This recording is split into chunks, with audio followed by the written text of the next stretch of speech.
Hey everybody, this is Noah with Learn Meta-Analysis, and for a while now you guys have been asking for a bunch of tutorials, and while I have them all in bits and pieces, what I realized is we didn't have one place that brought together everything. So in this video, I'm going to tell you how to do a meta-analysis from start to finish. We are going to have a step-by-step tutorial mixed with interspersed brief lectures on every single component. And my goal is for this course to be able to replace essentially one of those like weekend courses that you might be able to do. So I know there's a bunch of different providers who provide like 2 or 3 or 4 or 5 day seminars on meta-analysis, and they tend to cost a couple $1,000s. And if you're like me, you may not have a couple $1,000s laying around to go to one of these things and learn all this stuff. So my goal is to be able to get you really the applied information that you need from a seminar like that and condense it all down into this video. I will say this is the very beginning of me recording these videos, so I have absolutely no idea whatsoever how long this video will be, so please bear with me. I'm going to go through every single step of the process, and I'll have things time-stamped out so that way you can jump between sections of the video. So if you have to come back or if you're only interested in certain sections, you don't have to, point and click and guess all the way through everything. Nobody likes doing that. So let's go ahead and get started here. So first and foremost, I want to tell you about what my goal for this course is and what we're definitely not going to do. So first and foremost, I intend for this to be a very, very, very practical and applied introduction to conventional meta-analysis. Now, if you've been around meta-analysis, you know there's what I call conventional meta-analysis, which is 2-level, and then there's also 3-level. There's structural equation modeling meta-analysis. There's all these different variants. We are going to focus on conventional meta-analysis, which is by far the most common in many different fields. At least in education and the field that I work in. So I know in medicine, things like network meta-analysis and things like that are more popular. But for this video, we're going to focus on conventional meta-analysis. Now, this is going to be a combination of lecture and examples, and we are going to cover most, if not all, of what I call the mission-critical components, which is everything you really need to make sure that you have in there to help make sure that you're meeting the PRISMA guidelines when you're doing your reporting, and also make sure that you're analyzing things correctly. Now, I do think we'll cover everything. The reason I have most in there is because some fields have specific things that I might not know about because I work in the field of education and I can't know everything about everything. So after watching this video, if you find that there's something that I didn't cover that you want to know about or you need to know about, please just leave a comment and we'll see if we can create a follow-up video for you if it's not something I can easily answer in a couple sentences.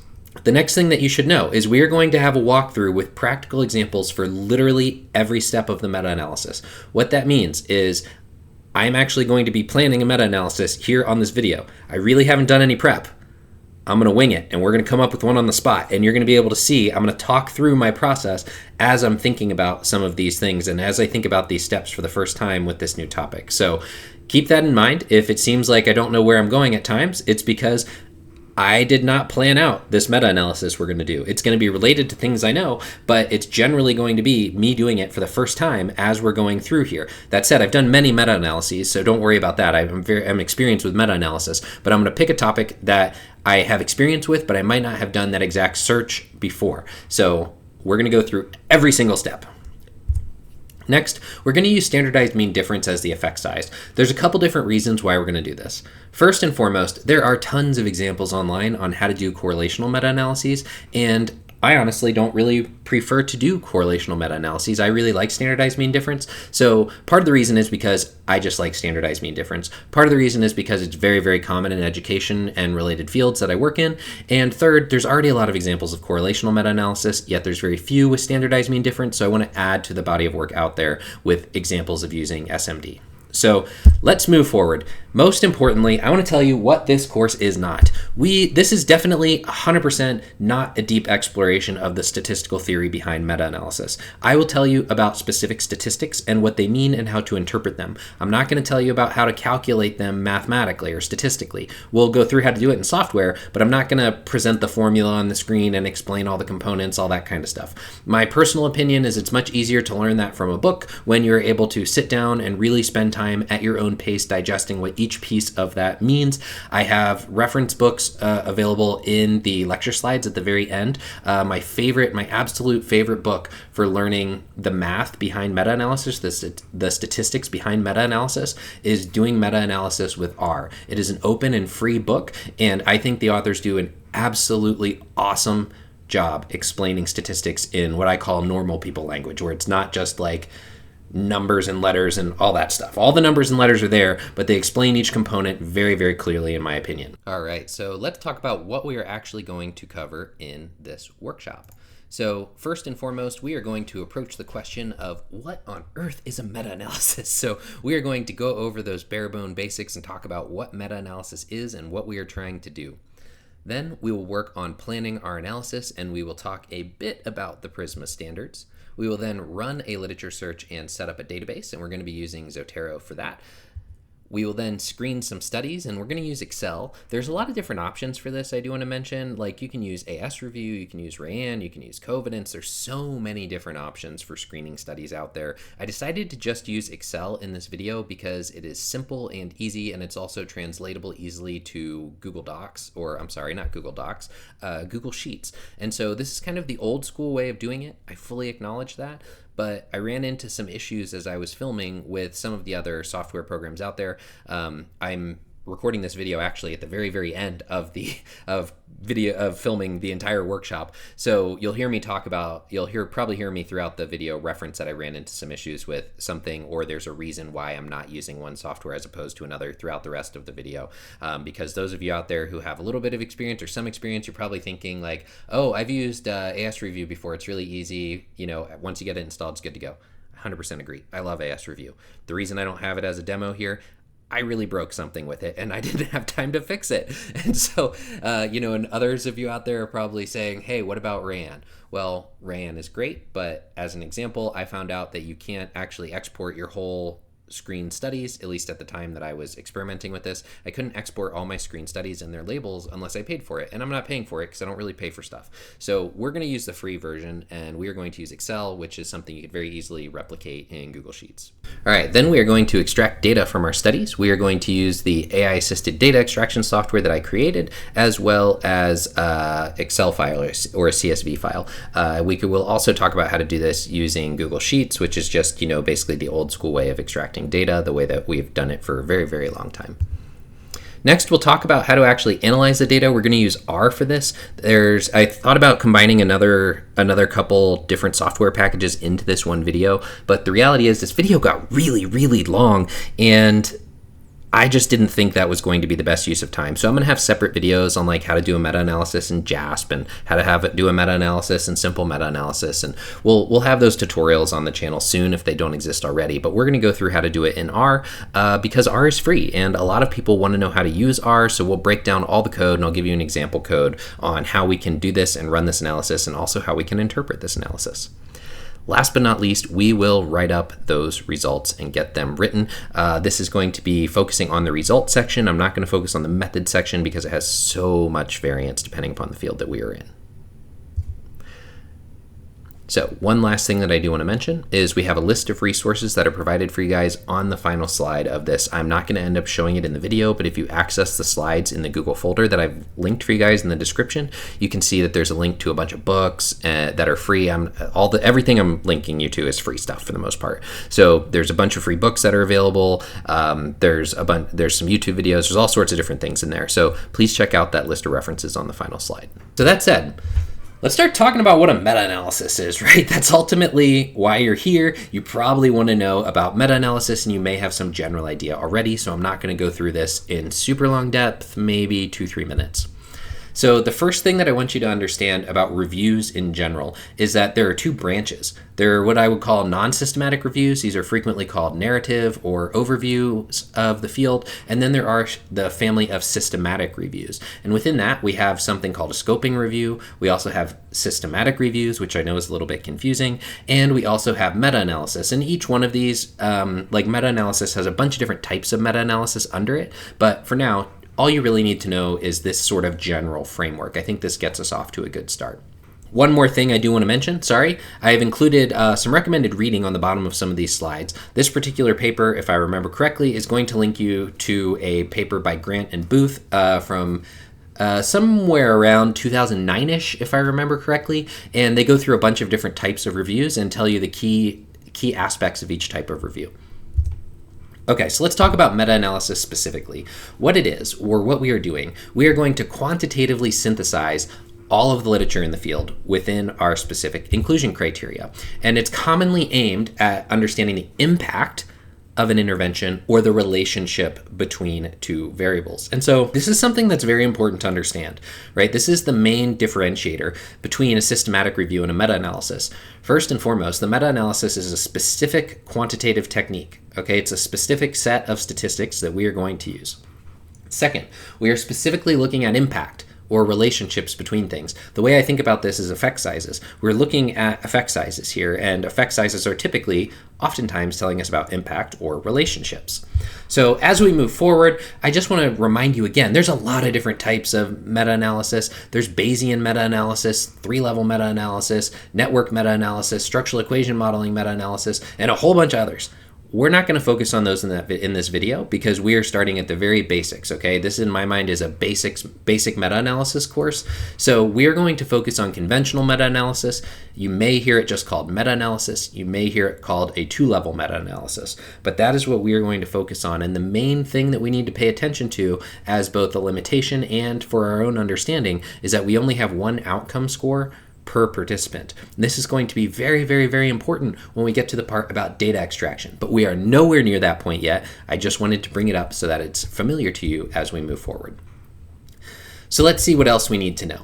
Meta-analysis is essentially statistically aggregating the results of a bunch of different studies. So like I said before, we're going to collect all these studies that meet specific inclusion criteria, and hopefully they are similar, and then we are going to statistically aggregate them.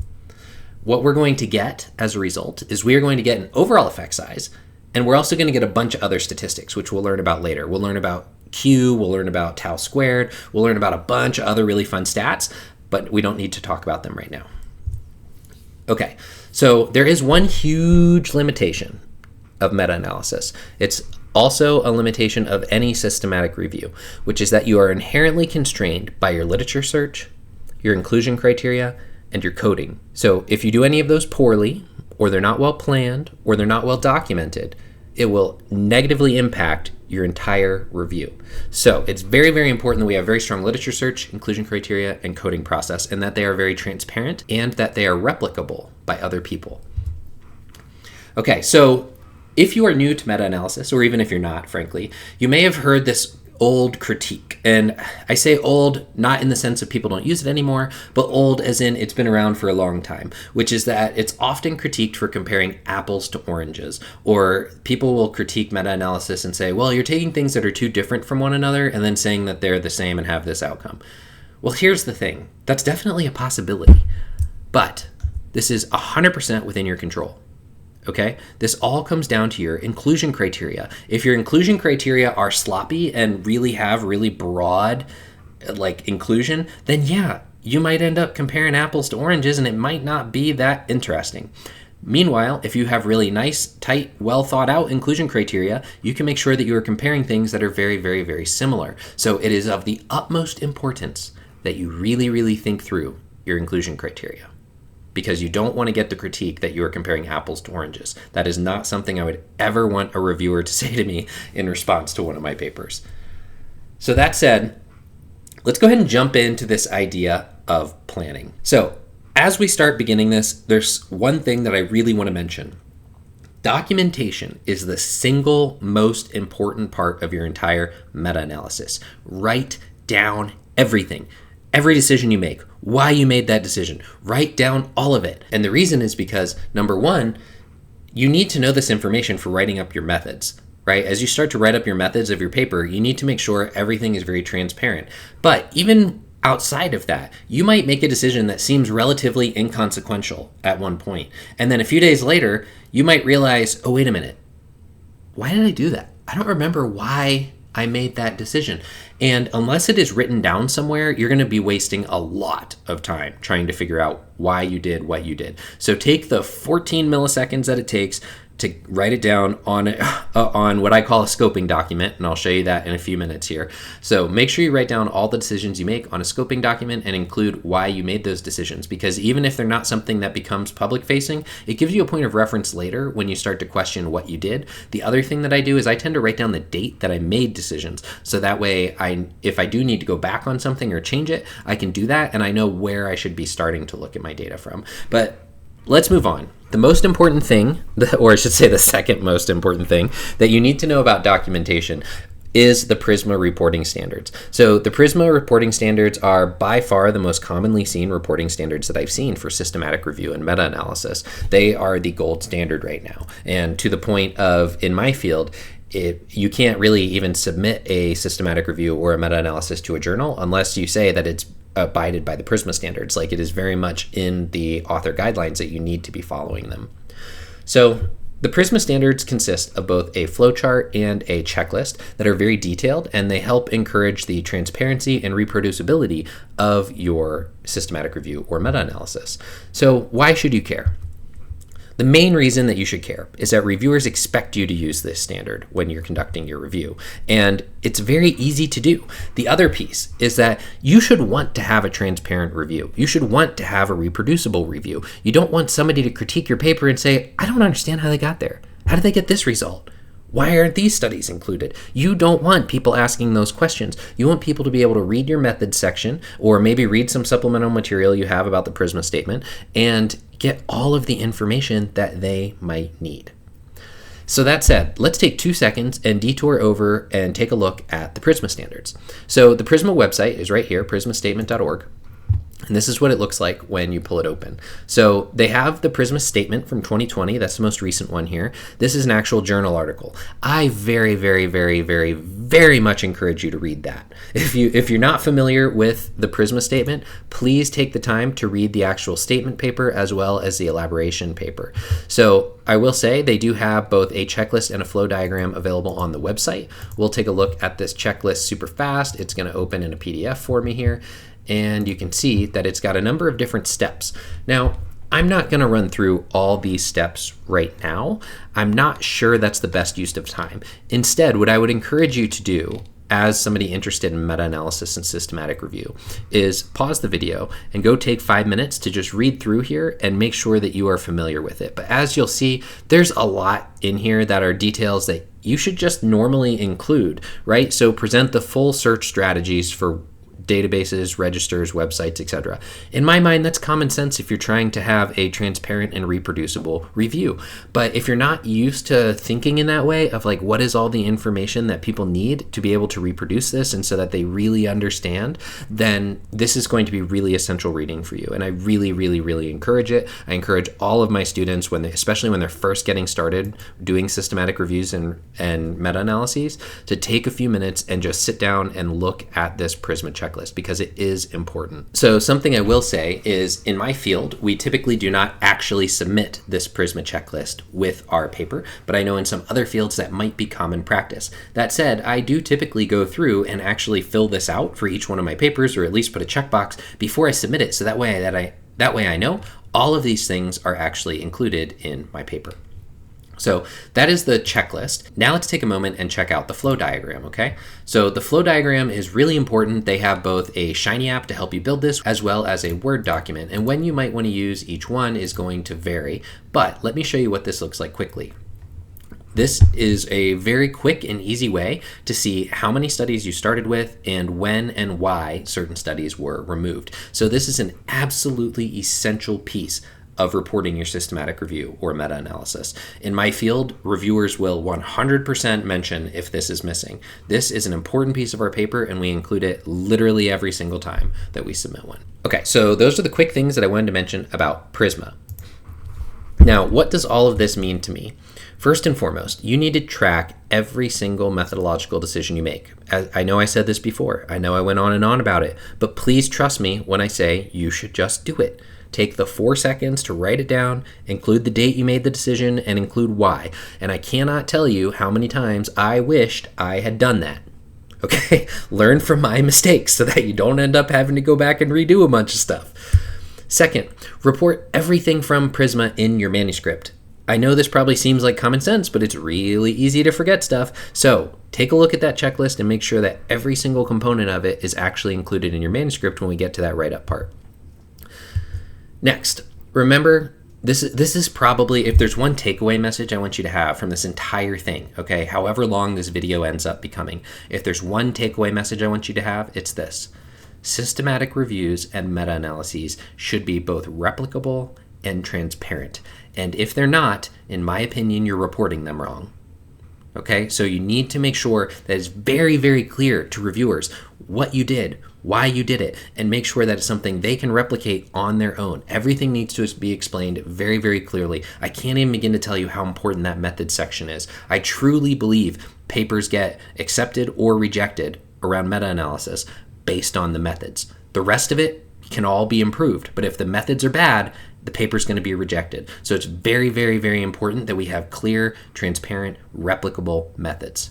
So now let's talk about the fun part. Let's actually start doing a meta-analysis, okay? I know we talked about planning, and planning's boring. Nobody likes doing planning, but unfortunately it is really, really, really important for meta-analysis. So let's talk a little bit about the types of research questions that are good for meta-analysis, okay? So first and foremost, they need to be quantitatively focused because meta-analysis is a quantitative method.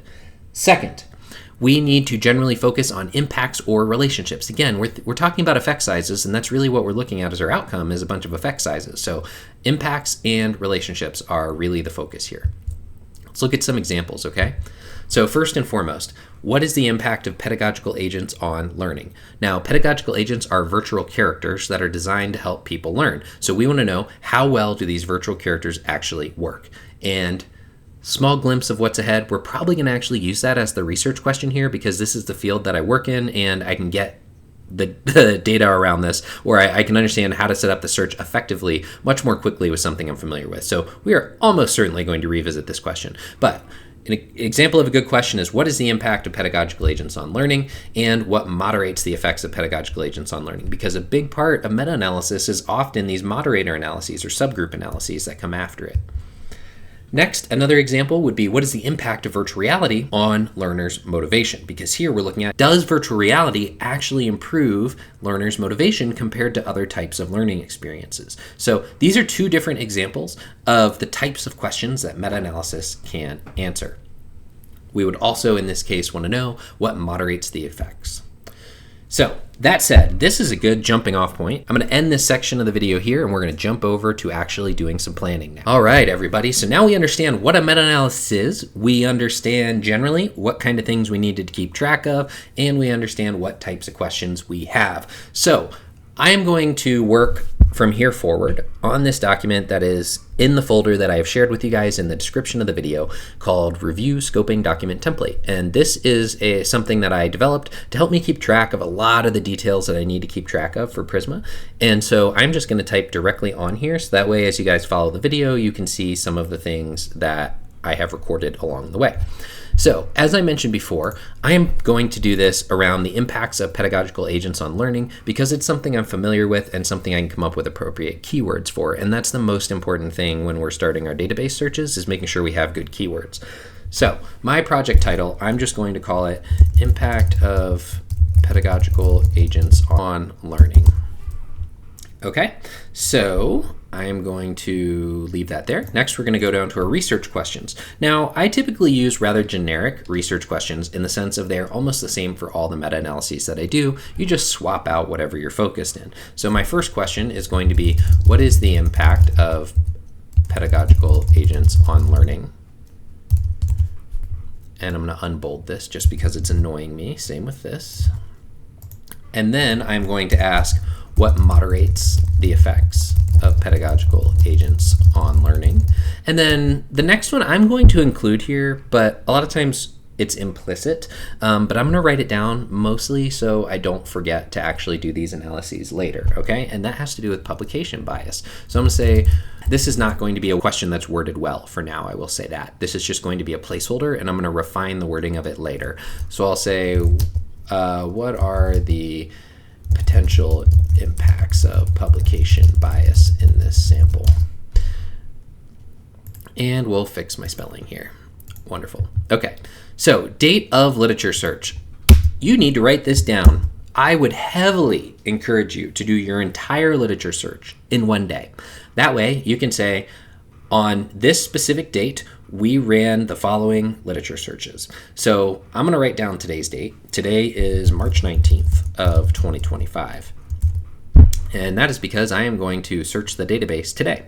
Now, here's the next thing that we need to come to. The next thing that we need to come to is what databases and searches are we using? Okay, so this is a little bit complicated because it's going to depend on your field. Now, normally speaking, in my field, I'm going to make a list of the databases I would normally search.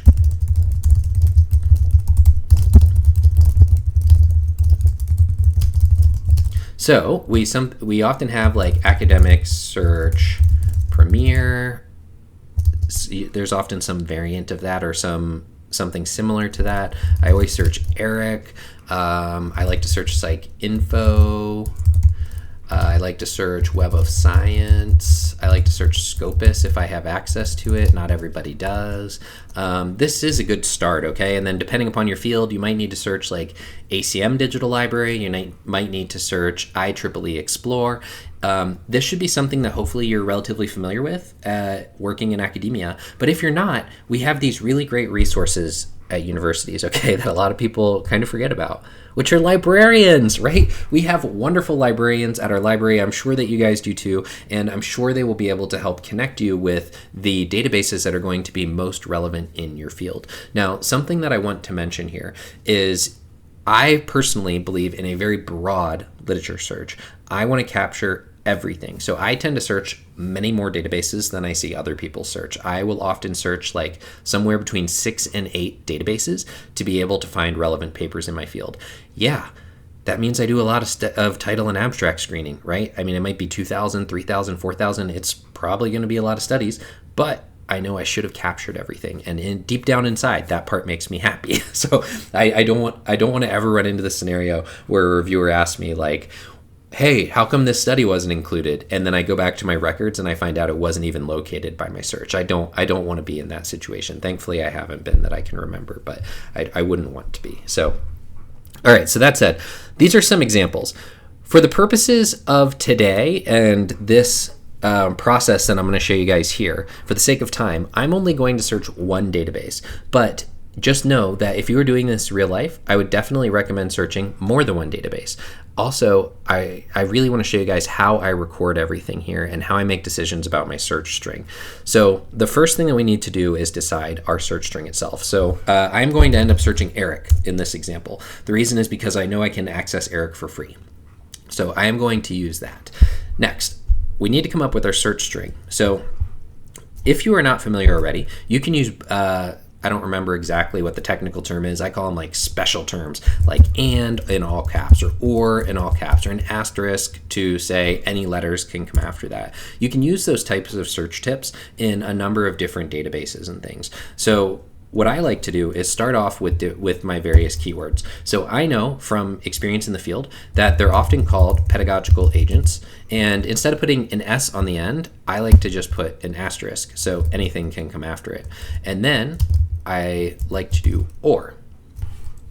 And I might say virtual human. I sometimes see them called that with an asterisk. And for now, I'm just going to leave it called that. But know that in real life, there's actually much more search terms that I would use. And you can look at some of my published academic papers on this if you're interested. But the way that I would find these search terms is I would just jump over to Google Scholar and I would start doing some searches. So like for pedagogical agents, I would do pedagogical agent meta-analysis. And I always start with these reviews, right? I always start with a meta-analysis or systematic review. The reason is because I want to see what keywords they are using. So I might go here to this first one because it's a meta-analysis in the field. I'm going to jump down to the methods section and I'm going to see what search terms they used. So I'm going to skim through here. Okay, here is their query. Here's what they used. Pedagogical agent or animated agent or multimedia agent or virtual agent or conversational agent. Okay, so a lot of different search terms that they used and then they combined it with some other information. So what I would normally do if I was doing this absolutely from scratch and I didn't necessarily know this field very well is I would actually just start a Word document or a Google Doc or whatever makes you happy, and I would copy this exact thing, and I would also copy what they searched, when they searched it, and how many articles they found, and I would just dump that into a document. So I'd say Castro, Alonso, et al., and this was 2021 if I remember right. And then I would just copy paste that in. Then I'd go back to Google Scholar and I would start looking for the next one. So the next one's right here by Robert, and I'm going to go ahead and click that. I'm going to scroll down to the methods section, and just again, let's see if literature search was conducted. Okay, here's his databases. They also search previous reviews. We're going to get there too. And keywords used in the database searches are here. So I'm just going to copy this whole paragraph, and I'm going to drop that into my document.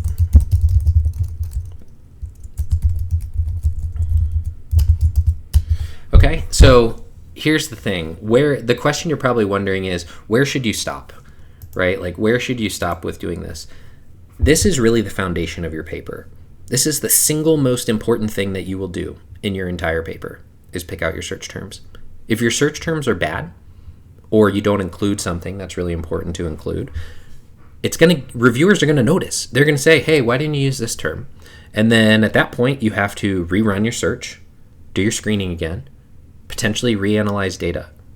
Nobody wants to do that, right? Like, nobody wants to do that more than once. So planning your meta-analysis may be the most time-consuming bit of the actual meta-analysis, because you need to make sure it's done properly. So if I were going to go through this entire process, I would go and I would locate every single systematic review or meta-analysis in the field of pedagogical agents that I can find.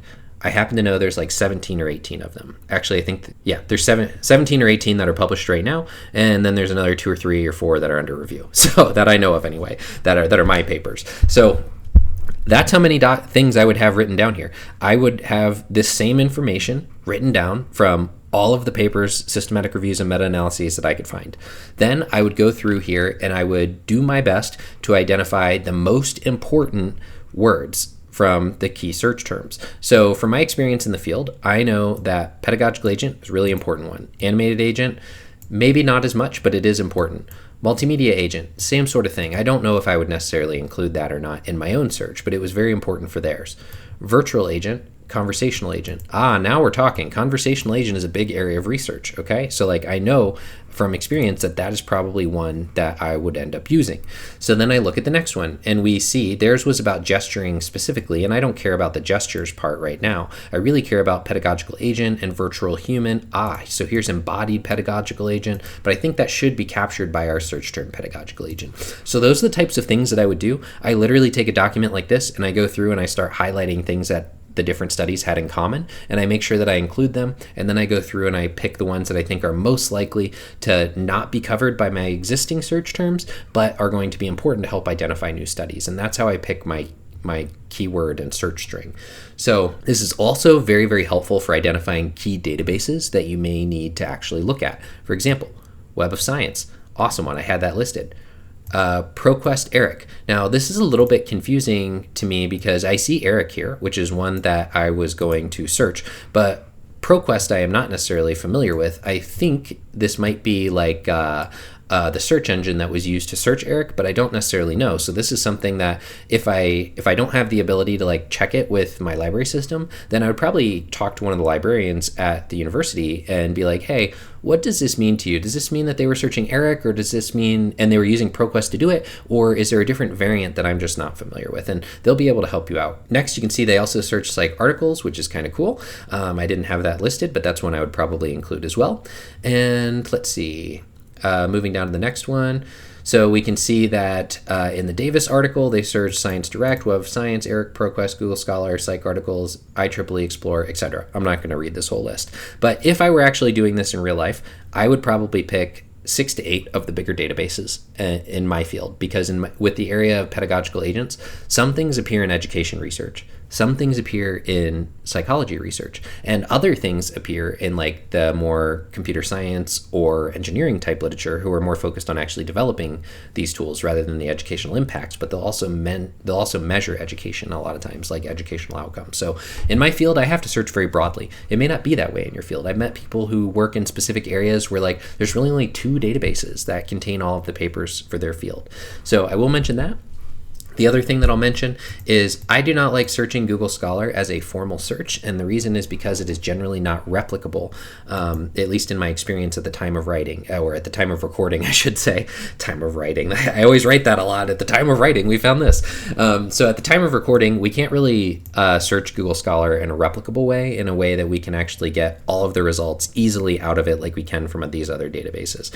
So that said, I do still search Google Scholar. I typically do it informally. We'll talk about that when we get to that step. So let's go back. I'm going to close out this document. I'm not going to save it. Sorry, guys, but you saw what was on it and the types of things I record. So for the purposes of now, I'm going to use a very simple search string. And the reason is purely so we can move forward. Because in real life, if I was doing this, it might take me a full day to come up with a search string that I am very comfortable with, and I would be going into the different databases and searching and testing and seeing how does this impact it. Like if I take away this word, how many studies do I lose? If I add this word, how many studies do I lose? If I add or remove an asterisk, how many studies do I add or lose? Like all of these things are very, very important. So for now, I'm going to create a very simple search string of just pedagogical agent or virtual human and learning. And again, the asterisk means anything can come after these letters. So let's copy this. And the next thing that I'm going to do is I'm going to jump over to Eric. Okay, so now I have Eric pulled up. This is an example of the interface of what you will see, and anyone can search this. I'm not logged in through my university or anything like that. I just went to the eric.ed.gov website. So I'm going to go here, and I'm just going to copy paste in my search terms, and I'm going to hit enter, and we're going to see what we end up with. Whoa. Okay, so you see we ended up with 9,746 studies. To be 100% honest, that is way more than I expected. So let me go through. It is funny, one of my papers is the first one here, a recent paper. Let me go through and show you some of the things that I might try to narrow that down even further. The first thing that jumps out to me is that I would like to narrow down the way we are talking about pedagogical agents. So I'm going to say that needs to be in quotes. So I want the word pedagogical and agent to be together. Okay, because it might have been searching before for pedagogical and agent as just separate words. I want to make sure that it's searching them together. Similarly, I'm going to go over here to virtual human, and I'm going to do the same thing. And then I'm just going to hit search again and see what we come up with. All right, now we're talking. So this narrowed it down to 37. I will say 37 is well less than I would typically expect to have in a database, but it is definitely going to depend on the database that you are using, and is also going to depend on your field. Now, my area of pedagogical agents is a very, very narrow field. We do not have a ton of researchers working in this space. It has been an area of research for maybe like 30 years, but there's not tons and tons of studies coming out every day about this. So for now, if I combine this with other databases, like I said, I would typically search Web of Science, I would typically search Scopus, I would search all of these different things. But for now, I am only going to search this one database so that I can show you guys how to get the studies out of this database. And all you'd have to do is replicate this in other databases as well. So how many studies is too many studies? That's the typical question that I'm asked, is like, well, if I find 1,000 studies across all my databases, is that enough? If I have 2,000 studies, is that enough? Unfortunately, I can't give you a good answer, okay? It's really going to depend on your field, and my best advice is to see how many studies other systematic reviews and meta-analyses that are published in your field are examining. And if it's one of those things where you look at it and you're like, this is a broad field, but they're only examining 300 studies, you can go broader. Nobody's ever, I don't know of anyone who's going to say you reviewed too many studies, right? That's never going to be an issue to my knowledge, other than you really, like, these are time sensitive. I will say that in my field, it is very common to get a systematic review or meta-analysis out for publication within a year of the search date. Preferably, it's within 6 months of the search date. Oh, and to be very honest, it would hopefully be even faster than that. It's just not feasible in a lot of cases to do that. So for myself, what I aim for is I aim to come up with a sample that I know I can get through in a realistic amount of time, that I believe deep down inside probably caught the vast majority of studies in my field. Okay, so that is my goal. So in my case with pedagogical agents, I would probably be aiming to have a total sample of somewhere between 1,000 and 2,500 studies. That's just knowing my area and knowing all of the different databases that I would need to search, because I know I would need to search ACM, IEEE, all these other ones that are really a little bit more tech focused and tend to have more papers. They aren't necessarily like as related to my topic. A lot would be excluded, but I still need to review them. So that said, I'm going to stop here with Eric. I'm not going to go through all these different databases and do all that, but I will show you how to get the studies out of Eric, because there's no circumstance under which you should be copy pasting information like this into a spreadsheet. Just don't do it. Okay. I have friends who did that for years. You don't need to do that. They have tools built into these things to make it so you don't need to do that. So we're going to build our database, and then we are going to save it. And the way that I want to do this is using Zotero. So let me show you guys Zotero and give you an introduction to this real quick. So Zotero is a free open source software. I think it's open source. It's free anyway. So it's a free software that is available for you to download, and it is great for citation management. You can read your papers there, and if you follow the YouTube channel, you'll see that I've also hooked up my Zotero database to large language models. So if you're interested in that, look in the channel and you'll see I have a whole playlist about doing this. But Zotero, I think, is an absolutely wonderful resource for building your citation database and removing duplicates and being able to keep track and have control over all of those things. So the account is free. I set up a free account. I already did that. You can see, well, you can't see because it's blurred out, but logged in and my username displays here. All you need to do is, if you want to download it, like I actually really prefer to have the desktop software, and I would generally recommend that you use the desktop software as well, just because I find it is very simple. Here's an example of what it's going to look like once you have it all downloaded. To download it, you just click the big download button. It's very, very simple. I'm not going to walk you guys through the steps of that because it's really, really easy to download. I mean, you just click a button and it goes. So we download that software, and then we're going to return to the Zotero website. Okay, so what I like to do might be a little bit different than what you like to do, but I find that I'm typically working on systematic reviews and meta-analyses with multiple people. And because of that, I like to set up a group in Zotero, so that way I don't have to share my whole database with them. I can just have a specific folder. So I go to groups, then I go to create a group. I create a name. I'm going to just call it Noah Test. Okay. And then I like to change it to private membership. There's no real reason I do this. Like you can see the different options here. You can choose what is right for you, but I find for me, I just like to try and keep things private to the extent that I can. So this will still let me invite people to my group. So I always choose private and always have. So I'm going to go ahead and hit create. So here you get a little bit of options if you want some control over it, like library reading. Group members can read it. Who can edit it? Group members. Who can do file editing? Group members. And then I'm just going to click save. If you want to invite somebody, you go to members, and then you can just invite them by clicking send more invitations here at the bottom. You can use their email address or their Zotero username. It doesn't really matter. So, okay, now that we have this here, I am going to go back to my Zotero desktop. So give me just a second while that loads, and this new folder will appear once everything syncs. So we'll just give it a minute. We'll hit the sync button over here on the right, and we should see Noah Test pop up. Here we go, Noah Test. I'll make this full screen so you guys can see a little easier. Yeah, Zotero hasn't synced in a while. Whatever. That's okay. So over here in the bottom left, you can see it says Noah Test. It is empty, and this is our folder. This is where I'm going to save all of our database stuff. So I'm going to just keep this here. I'm going to minimize this, and we are going to go back to Eric. So every database that I have used has a way to export. However, each one is a little bit different. So let me show you the general process. It should be very, very similar across different databases. But before we even do that, we did a thing, didn't we? We searched this and we changed our search terms. So I need to go back and I need to update it, and I also need to record some information, okay? So I'm going to copy my search terms here, and I'm going to replace my old search terms. Number of research items I located, 37. I don't want that to be bold. Doesn't matter if it's bold or not. I just don't like it being bold, and I just don't. So that's okay. So we found 37, and we know that because it says showing 1 through 15, 37 results here.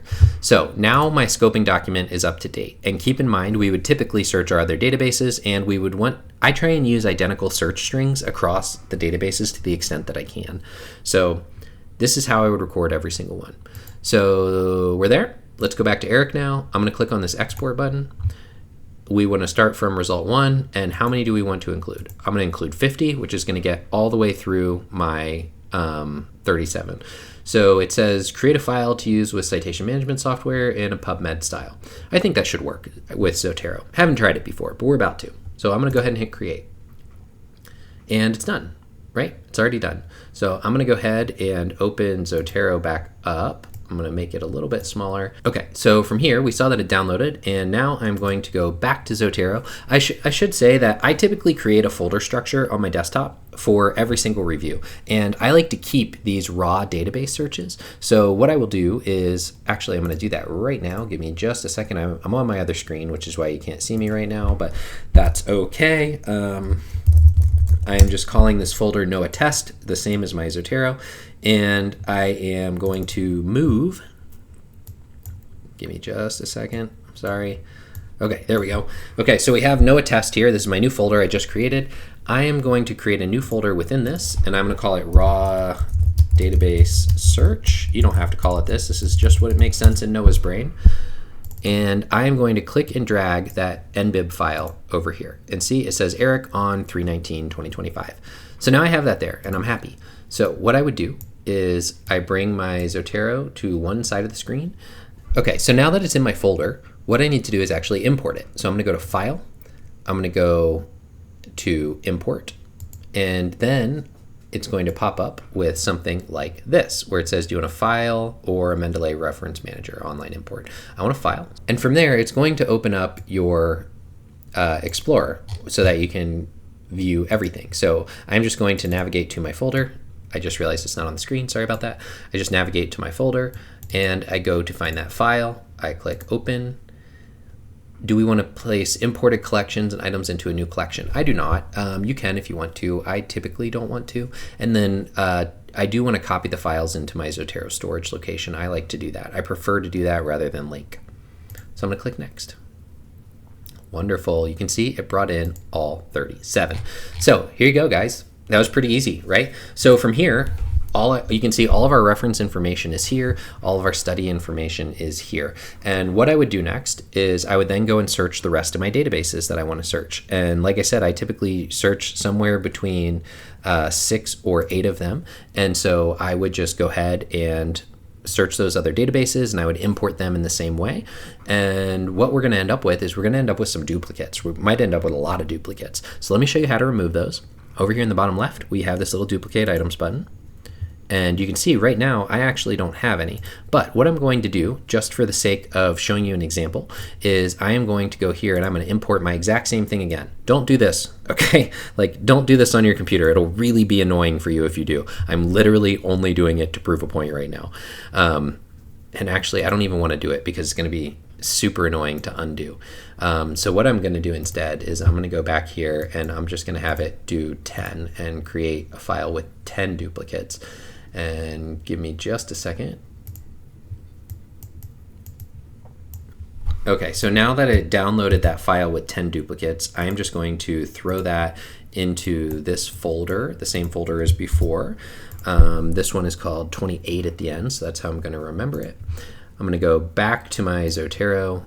And again, you don't want to actually do this step. I'm just doing this so that I can show you how to remove duplicates with Zotero. Okay, so I'm going to choose the one with 28 at the end, and that should make 10 duplicates for me. And if I go here to duplicate items now, yeah, you can see I have a number of duplicates, right? I would guess I have 10. So how do we actually clear this up? Well, when we click on one, you can see it highlights all of the items that are duplicated, and it gives you different options over here. And so typically speaking, if these come from different databases, this information might be presented a little bit differently. One might be complete and one might be incomplete, for example. So you would choose which one you want to be the master one. So I choose the one that's more complete, and then I click Merge. Same thing for every single item on this list. And for now, I'm just going to go through, and I know they're identical. I'm just going to click this really, really fast. and not check them because I know they're identical because they came from the exact same database. So you might run into the issue here of, you can see how these are both journal articles. What happens if one of them is labeled as a conference paper? If that's the case, which paper is this? Tarning. So if that's the case, like if you go here and you see this says journal article, it might actually be showing up as a conference paper. And if that's the case, when you go to your duplicates, you see how we have one that looks different than the other? We can't merge it because they're not the same type. But if you need to change that, you just look for the author, which in this case was Tarning, and we can see that I know this is a journal article. It's not actually a conference paper. So I just changed that to journal article. And now when I go to duplicate entries, bam, done. Okay, so let's review what we've done so far, okay? So far, we have started our scoping document where we have gone through our research questions and we set up our structure for our research questions. Then we recorded the date of our search. We decided what databases we were going to run. We looked at existing studies to see how to set up our keywords. We looked at existing studies to see which databases are common. And then we actually ran a database search. And in real life, like I said, you'd run more than one database search. But for the purposes of this, I'm just doing one. So we came up with 37 studies. Now, the next thing that I would want to do is actually look at these existing reviews in the field, and I want to grab all of the references from that. And that sounds horribly annoying, doesn't it? But here's the thing. We're very, very lucky people we exist when we do, because some wonderful people have developed, it looks like Neil Hadaway, I think his first name's Neil, Hadaway, Granger, and Gray developed this package for R called Citation Chaser. And this will help us get all of the references from existing reviews in like a millisecond. It's so fast. All we need is the DOIs.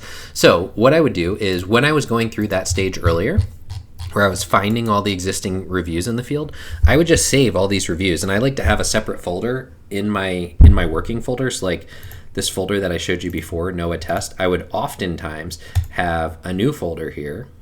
Just going to create it now. And I would call this review articles.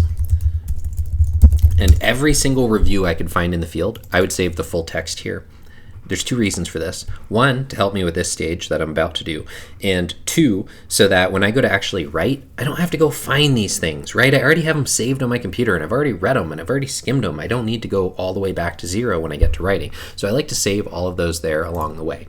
But the only thing we actually need is we need the DOI. So I'm going to go ahead and I'm going to copy this DOI, and I'm going to go back to Citation Chaser, and I am just going to copy paste it in. So it says we can separate them using a comma, carriage return, or space. So I'm going to use the carriage return. I've never heard that, but I really like that name, so I'm going to use that. And I'm just going to grab these first two just for the sake of showing you how this works. But like I said, in real life, I would typically grab all of them that are relevant. So this particular publisher puts the DOI at the end. So I'm going to copy this. I'm going to go back to Citation Chaser and paste that in. Okay, so you can see I have two of my DOIs here, and that's really all I need. So what I'm going to do is I'm going to say load my input articles. Look, it found both. Wonderful. And it found this. All right, great. So what do we do next? Well, we had to do this step first to make sure that it existed, right? So now we're going to go to the references file. And so once we put those articles in the input, which we did, it's here. We click on references, and then we just click search. So look at this. Your two input articles had 183 references and 66 after deduplication. How awesome is that? Right? How awesome is that? It did it for us. Fantastic. Now what we can do is we just click download this RIS file. Okay, so we can download this RIS file, including the abstracts. I'm going to go ahead and do that. Give me just a second. I'm going to save this into my other folder that we started before. So I'm going to go to raw database search, and I'm going to do Control V, and I'm going to say, I like to rename this one so that way I know where it came from. And this will be my review article references. Okay, so from here, right? There's a couple important things we need to do because we did a thing. And if we do a thing, we need to record that thing, right? So I'm going to go back to my article input, and I see I had my two articles. So here I had Davis 2018, and I had Castro Alonso et al. 2021.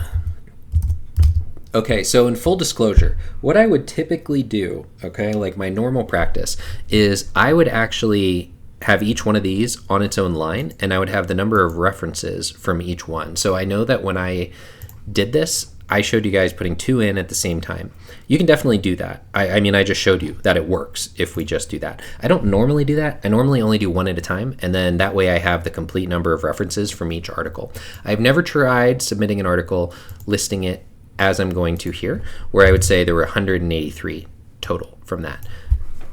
To me, this seems like a small detail and one that we could easily resolve if a reviewer asked us to. So I would say this is kind of up to you, but I will give you my caveat of my normal practice is to do 1 article at a time, record as fine-grained information as possible. So here, there's a couple different interesting data points, right? So if we go back to Citation Chaser, we had 183 and there were 166 unique references. So from that point, we need to do a quick little calculation to find out how many duplicates were removed. So we'll say 183 minus 166 is 17.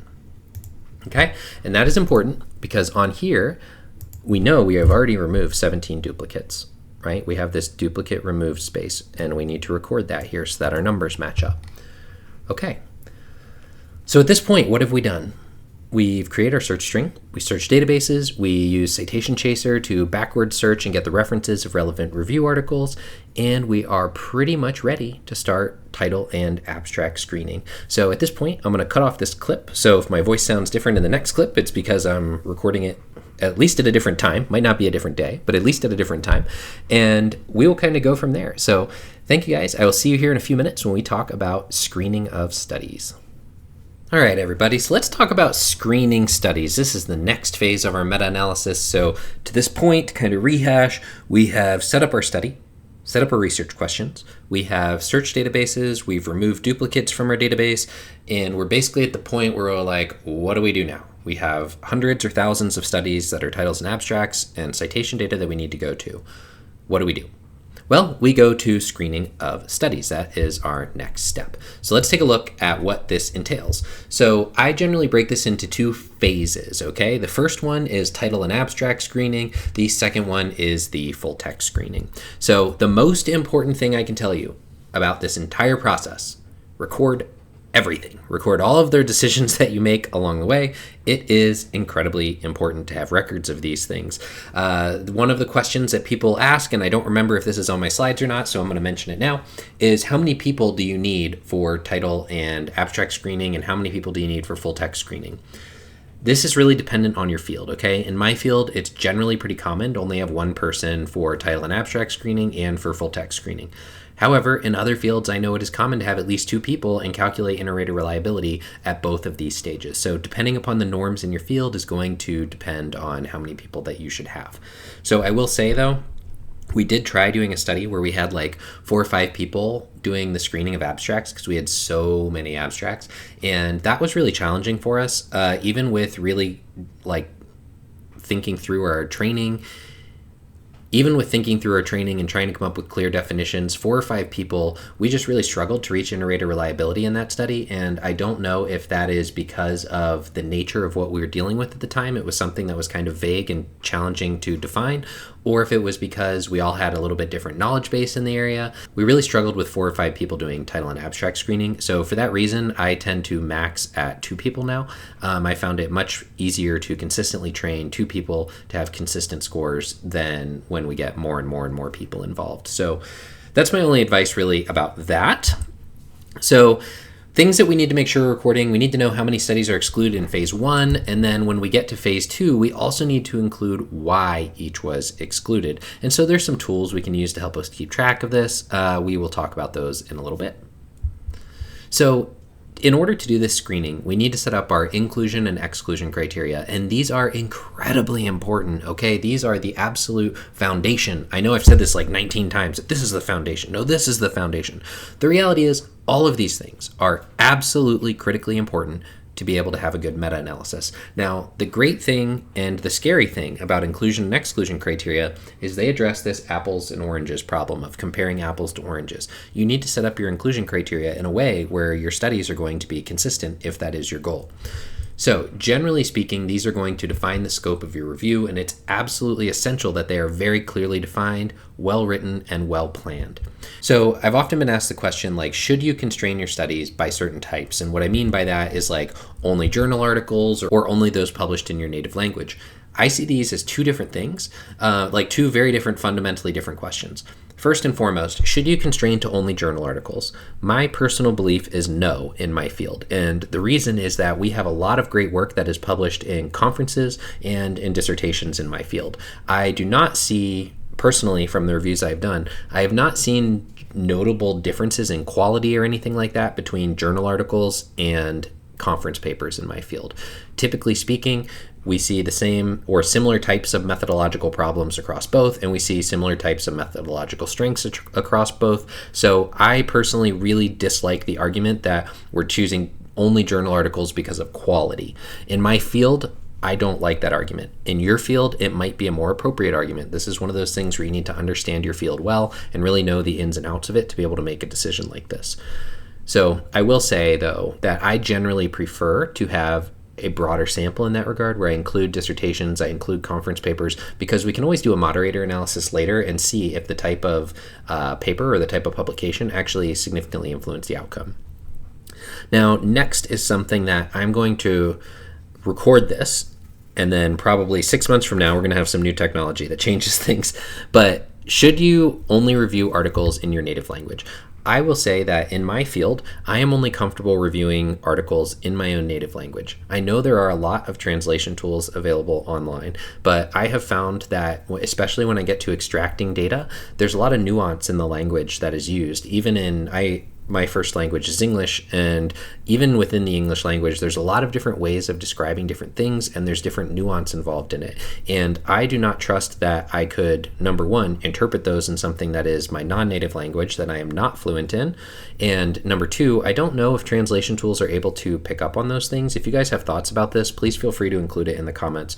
But at this point, I personally am not including studies in other languages. I think this is something that's on the horizon for changing in the near future. I just don't know when it's going to be. I know people are talking about it, so I think it's something that will be changing in the relatively near future. Okay, so we're not to data extraction yet, but that does wrap up our really brief lecture on the screening of studies. So what we're going to do is we're going to go back to our screening form here, and we need to talk about our inclusion criteria. So the first thing that I'm going to mention is the language, because for me, that is an important inclusion criteria. So I'm going to say it must be published in English. And I have one more that I include in all of my studies, which is that it must be publicly available. And the reason is because sometimes you'll locate titles and abstracts for studies, but you can't actually find the study. And if you can't find the study or the full text, like it's just not available, you can't get it from the author, you can't get it from libraries, etc., then there's no way you can analyze it. So I always have that on there. Other things, so what is our question again? Let's look back. What is the impact of pedagogical agents on learning? So in this case, I am interested in comparing the impact of a pedagogical agent learning environment, one with this virtual character in it, to things that do not have a virtual character. So I'm going to say must contain both a virtual character, well actually I'm going to use the term pedagogical agent because that's what I used earlier, but I'm going to put PA. No, I'm not, because if you're looking at it later, you might not know what PA means. So I'll say contain a pedagogical agent and a no pedagogical agent conditions.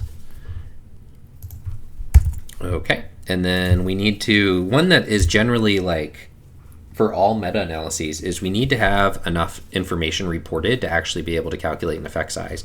So must contain enough information to calculate an effect size. And I think for now, this is going to pretty much set us up pretty well, because all I'm interested in is comparing a character to a no character condition.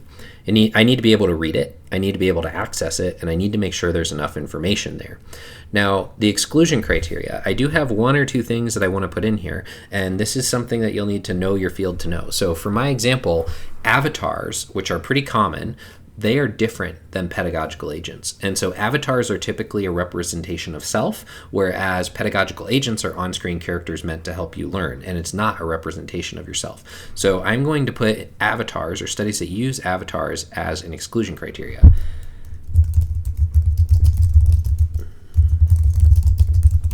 Okay, so here we are. We have our inclusion criteria, we have our exclusion criteria. Now what do? Well, we need to use something to help us screen studies. There's a couple different ways you can do this. If you want to do it kind of like the old school way that I did for way too long, you can simply go to Zotero, go to File, go to Export Library. You can export this as a CSV, and then you can just click OK. It's going to ask you where. I'm just going to save it in the same folder just to show you guys this example. And then I will open that up and show you the old school way that I used to do this. Okay, so here we go. We have this here. This is all of the information from there. So what do we actually need? We need the title, we need the abstract, and we need some author information. So kind of the old school way I would do this is I would go through and I'm just going to start blasting away some of these columns I don't need. I like to keep the DOI in the URL so I can find it later. Just get rid of these. Delete. Yep. Whoa. What are you upset about, computer? Okay. It's going to make me delete one at a time. Yeah, that's annoying. Let's see if I can do more than one now. Yeah, there we go. Okay, so I like to keep publication year, author, title. We definitely don't need the publication title. I don't really care about that in this stage. I like to keep the DOI and URL. I like to keep the abstract. And then literally everything after this, I don't need. Boom, gone. So then what I would do is I would make my abstract wider like that. I would take my title, I'd cut it, and then I would paste it over here directly next to the abstract, so that way I can see them close to one another. I'm going to make my title box wider. I'm going to make both of these so that when I go to format cells and I go to alignment, I'm going to do wrap text so it's actually readable. And over here in the top, I'm going to say phase 1, and that's going to stand for phase 1 coding. And I use 1s for include and 0s for exclude. So what I would do from here is I look at the title and I look at the abstract. Right? Title, abstract. And if it looks like it meets my inclusion criteria, I put a 1. If it looks like it doesn't meet my inclusion criteria, I hit a 0. And I do that for every single article, which in this case is only like 37, right? Because there's not that many in this data set that I used. But this is how I would do it. This is kind of the old school way of doing it, where you're not using any AI tools. You are just reading titles, reading abstracts, and making decisions. So I'm going to close this. I'm not going to save it because that is not the method that I use anymore. What I use now is a software program called AS Review, and this will use machine learning to help organize your studies, and so we're going to basically go from there. I don't need to go super into detail about how it works right now. They have a wonderful little video that tells you how it works on their website.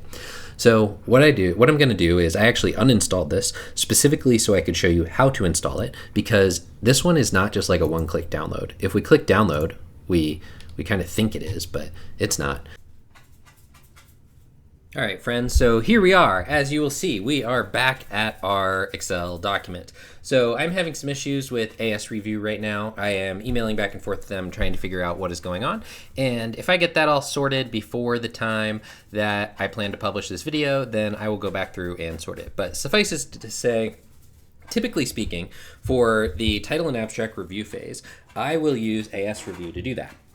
I know there are other tools available, such as Rayan, but as I was experimenting with Rayan today, because I thought that would be a good one to show you guys as a backup for this step, it doesn't let you actually export all of you. It doesn't let you do like select all to export unless you pay to upgrade, and I'm not paying to upgrade anything. So when I think about it, where would I be, practically speaking, if it were me and I didn't want to pay for stuff? I'd be right back here at Excel, and you know what? It works, and really the only difference is the interface. So let's start going through here, and I'll show you what I would typically do if I was screening studies for this meta-analysis. So for this meta-analysis, the primary inclusion criteria that I am concerned about at this point is having an experiment with a group that worked with a pedagogical agent and a group that did not work with a pedagogical agent. So that being the case, that is primarily what I'm looking for here as I start going through these abstracts. The first thing, like I said, that I'm looking for, agent and non-agent group. If that is present, then the next thing I'm looking for is some sort of learning outcome, because that's what I want to actually do meta-analyze, is learning outcomes. So that's where I'm at with this. So let's take a look at this first one. I'm not going to go through all 37 of these because I'm assuming you guys don't want to see me go through and read all 37. So we're just going to do maybe like 5 or 6 on video, and then I'm going to pause the video on my end. You guys won't see any difference. I'm going to pause the video and I'm going to go through and I'm going to screen all the rest of them, and then I will pick back up when we get there. So the first one, this is a 0. It's not going to be included, and the reason because it's an umbrella review. It says that right in the title. Second one, meta-analysis, not going to include it. Third one, all right, fun and frustrating. Students' perspectives on practicing English with virtual humans. Let's take a look here. The first thing that grabs my attention is there's only 25 students involved in this, which makes me think it's probably not a 2-group experiment. I think it's only probably a 1-group experiment. So reading through the rest here, they engage with spoken dialogue system and interacted verbally with virtual humans, analysis of metrics and blah, blah, blah, thematic analysis and 7 themes, yada, yada. The results, and please don't assume my blah blah blah and yada yada is insulting to this paper. I don't mean that in any way, shape, or form. That's just what comes out of my mouth when I'm reading, and it's not what I'm looking for. Kind of like one of those things where it helps my brain process. So if you're the authors of this paper, please don't think that I'm like speaking down to your paper. That's literally just the noise, the words that come out of my mouth when it's not exactly what I'm looking for this use case. So for this use case, it's going to be rejected, and I think it looks to be a 1-group study. So we're going to keep on going down. All right, so here we are on the next one, gender matching effect. Let's see what we got. Reading through here, we see we have 66 students that were randomly assigned to learn about it through one of 2 agents, Marie or Drone, who want to serve as role models. Blah, blah, blah. The results were significant. Okay, so there's no non-agent group in this one. There's only 2 groups, so that's also going to be a 0. You know, something I didn't think about when I was planning is I really hope we have enough studies in this sample of 30 to do a meta-analysis, but if not, I'll make it work. All right, so the next one, zoomorphic effect. All right, let's see what we got here. Blah, blah, blah, blah, blah, zoomorphism into instructional design of characters. Okay, so we have 3 image sets, each of which had a zoomorphic pedagogical agent image, a full panda, a human face with a panda body, or a human body with panda imagery. Okay, I'm going to retain this for now, and the reason is because we did not specify nearly enough earlier what is actually considered a pedagogical agent. So because of that, I'm going to include this study for now, and then we're going to have to circle back later and make sure we actually very clearly identify what a pedagogical agent is and isn't. And ideally, you would have done that already. Ideally, you would have done that in the very beginning with clearly identifying it. But the reason I didn't is because there's a lot of different things that could be considered a pedagogical agent, and honestly, I just didn't think about it before reading this particular abstract. So we'll have to circle back to that and talk about what we are actually going to define a pedagogical agent as. So why don't we do one more of these together, because I think you're getting the point by now. And then I will stop the recording here and I'm going to go blast through the rest of these, and then I will restart and we will move on from there. So let's do this last one. Getting the point. What kind of gestures? Okay, so since comparing gestures, I'm already thinking that there's no non-agent condition, but we will see. So let's see. Learned about online multimedia. Include a pedagogical agent who displayed specific pointing gestures, general pointing gestures, non-pointing gestures, or no gestures. So all of these imply that there's a character there. So I'm going to go ahead and I'm going to hit 0 because there's no non-agent group. So here you can see what this process is like, and you can see hopefully from this that once you start getting in the rhythm of things, you're going to be able to do this pretty quickly. It really depends on your reading speed more than anything else. I'm a relatively slow reader, so when I'm planning for this, I plan it as maybe 1 minute per abstract, and that's once I'm up and going and really know what I'm looking for well. Other people are able to do it much faster, other people are probably much slower, and I think that's perfectly fine. So don't feel like you need to compare yourself to other people when you're going through and you're like, oh, this is taking me forever compared to my friend. Everybody reads at a different speed, everybody comprehends at a different speed. Not to mention the fact that if you're really familiar with an area, it's going to be much easier to do this than if you don't know about the area. So that said, when I am planning how long it's going to take, I generally think about 1 minute per abstract that I have to review, knowing well that some are going to be faster, some are going to be slower.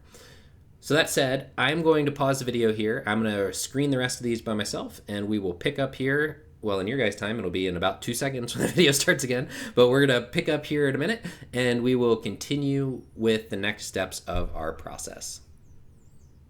All right, friends, so here we are. I am not quite done screening yet, but I found a study that I wanted to highlight because I think this is something that happens quite a bit, and it's something that you may have questions about as you're screening your titles and abstracts, okay? So let's take this abstract here. There's 3 experiments, I believe. There's at least 2. Yeah, there's 3 experiments, and they say they're looking at the impacts of gesture. Well, one of the 2. A couple of the experiments looking at the impact of gesture. So in experiments 1 and 2, students who had a gesturing PA added to the screen performed significantly better in learning outcomes in transfer and retention and spent more time attending to the material and number of outcomes. But it doesn't tell us the control group, right? So I'm keeping that in my mind. I don't know what the control group is in this case. Then when I get to experiments 2 and 3, students who learned with a gesturing PA outperform those who learned with a static PA. Okay, that's a control group there, but it's not a no agent group. A number of fixations. But here's the thing. In experiment 2, adding a static PA to the screen did not improve performance.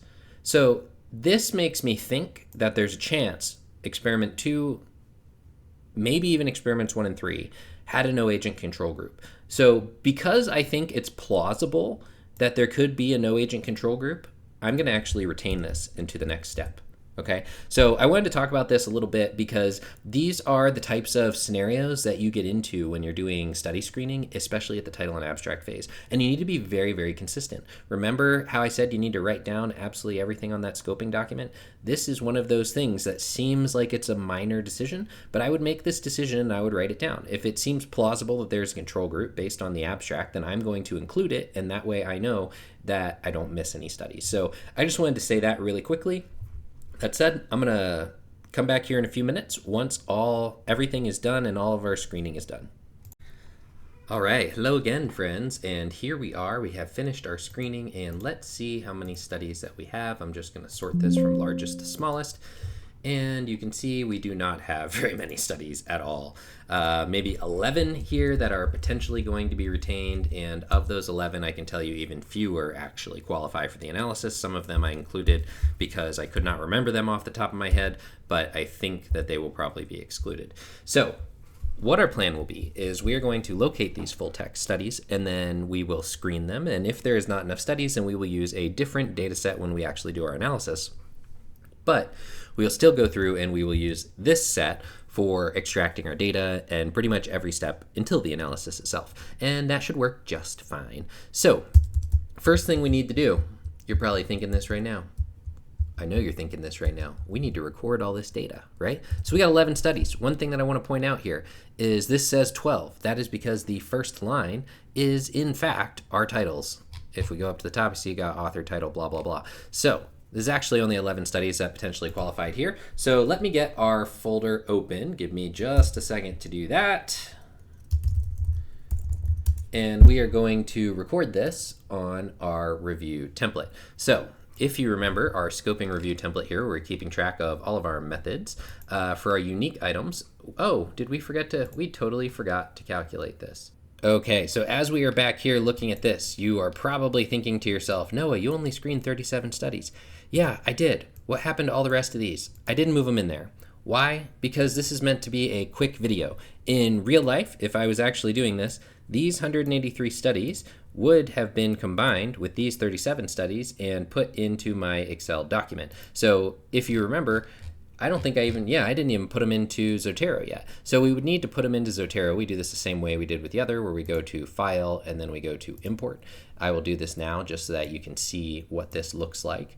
So when we go to Import, we do a File. We choose that database. So it's just going to be this one, my review articles references. I click Open. I do not want this in a new collection. That's just my personal preference. And I want to copy the files over into Zotero. So we do that, it adds 166. Now you're probably thinking, wait, Noah, you said there were 187. Yes, there were, but earlier we removed duplicates, if you remember. So we recorded the number without the duplicate removal, and then we recorded how many duplicates we already removed. So I'm gonna hit finish, and the next thing I'm gonna do is I'm gonna look at my duplicate items. As you can see, we have quite a few. So what we'd wanna do is we'd wanna clear all these up. So I'm not going to do that now because I already showed you guys how to remove duplicates. But once that was done, what we would do is if we wanted to get this into Excel, we would do File, Export Library, just like before. Here I would choose CSV, and I would click OK. It's going to ask me where. I'm just going to rename this folder. And I'm going to go ahead and open that if it didn't open already. Okay, it didn't open already, so let me go ahead and open this new one. And if you remember before, it's got all these extra columns, so we just narrow it down to the columns that we're interested in. So I get rid of this stuff. I would keep my author, title, publication. I like to keep the DOI and URL so I can find them later. And then I delete everything after the abstract because none of it's going to be relevant to me. And then you just remake the sheet as you did before, right? So that is how we would get all of our studies in one place. And if we were to screen those full 190 something, then yes, I do think we would have enough studies to actually do this meta-analysis. But I do not have time in my life to go through and do all that. And I'm sure you guys don't want to watch me go through and repeat this entire process for all of these things. And this is meant to be kind of a crash course anyway. So from here, what we're going to do is we are going to take all the ones that are ones, which were included, and we would try and find these full text studies. Now, the easiest way that I have found to do this, give me just a second. Oh, I'm sorry. I skipped a step here, right? That's why I opened this thing. So if we are backtracking and we're looking, the first thing we had is we have our number of studies total. And what I realized was we forgot to actually calculate our total number of research items. So in this case, it's going to be 183 plus 37. And I know you're probably thinking, boy, we can do that math in our head. We can. But you know what? I like to type it out just to make sure I don't make mistakes because sometimes I'm tired and I make mistakes. So we're at 220 is what we were at for total number of research items.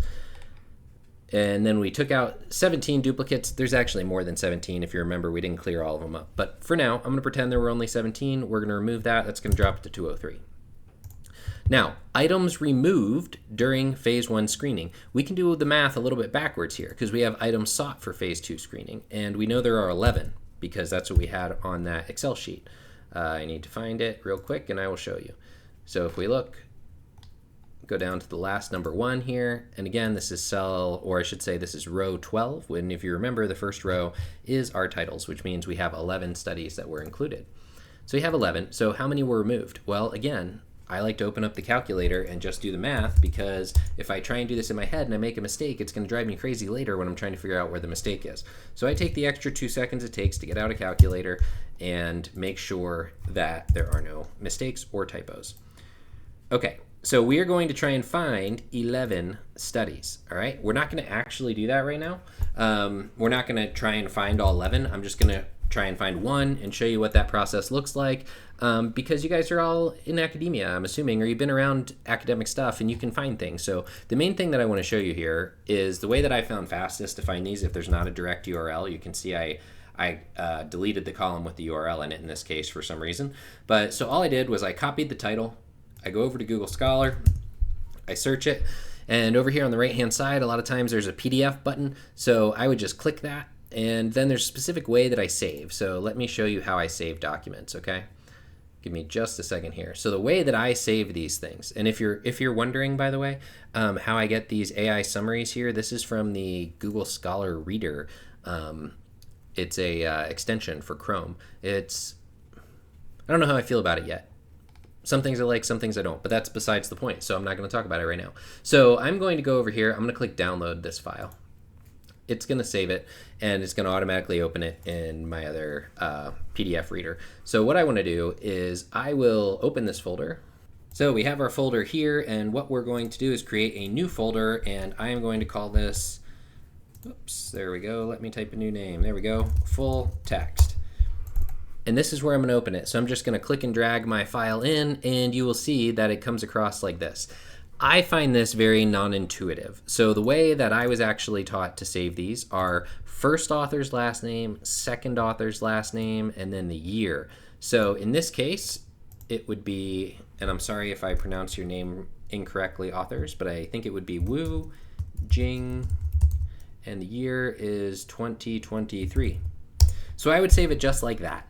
And I would repeat that process for every single article that I need to find the full text of. And I put them all in the same folder. Okay, I'm not going to go through and do that 11 times because I'm guessing you guys know how to find articles.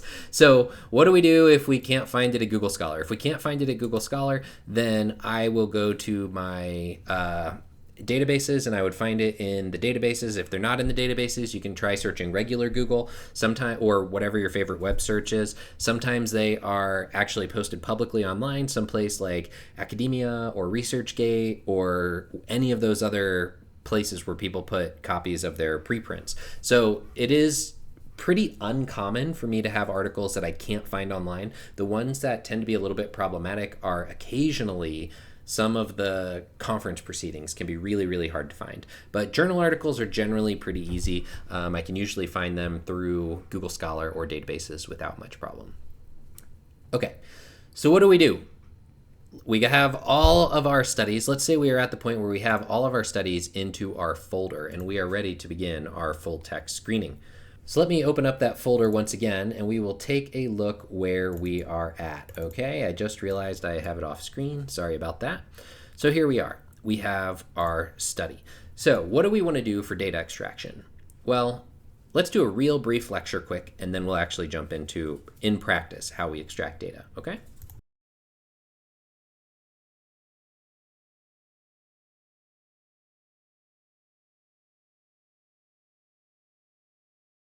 All right, so here we are at data extraction. So the hardest thing that we need to figure out is what on earth we're going to code.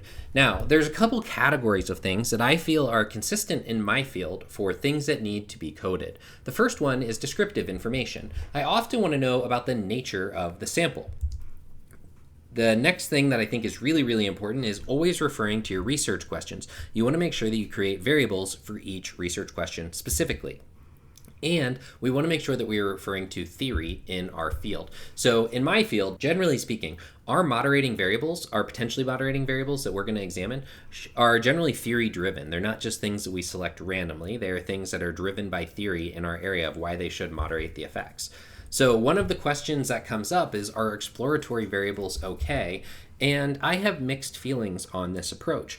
My personal opinion, this is very strong personal opinion, okay? Like this is not anything other than Noah talking. My personal opinion is exploratory variables can be okay if there is a theoretical reason why it should be there or some sort of empirical reason why it might be there. I don't like what I would call fishing expeditions where you just code everything from an article and hope something's significant.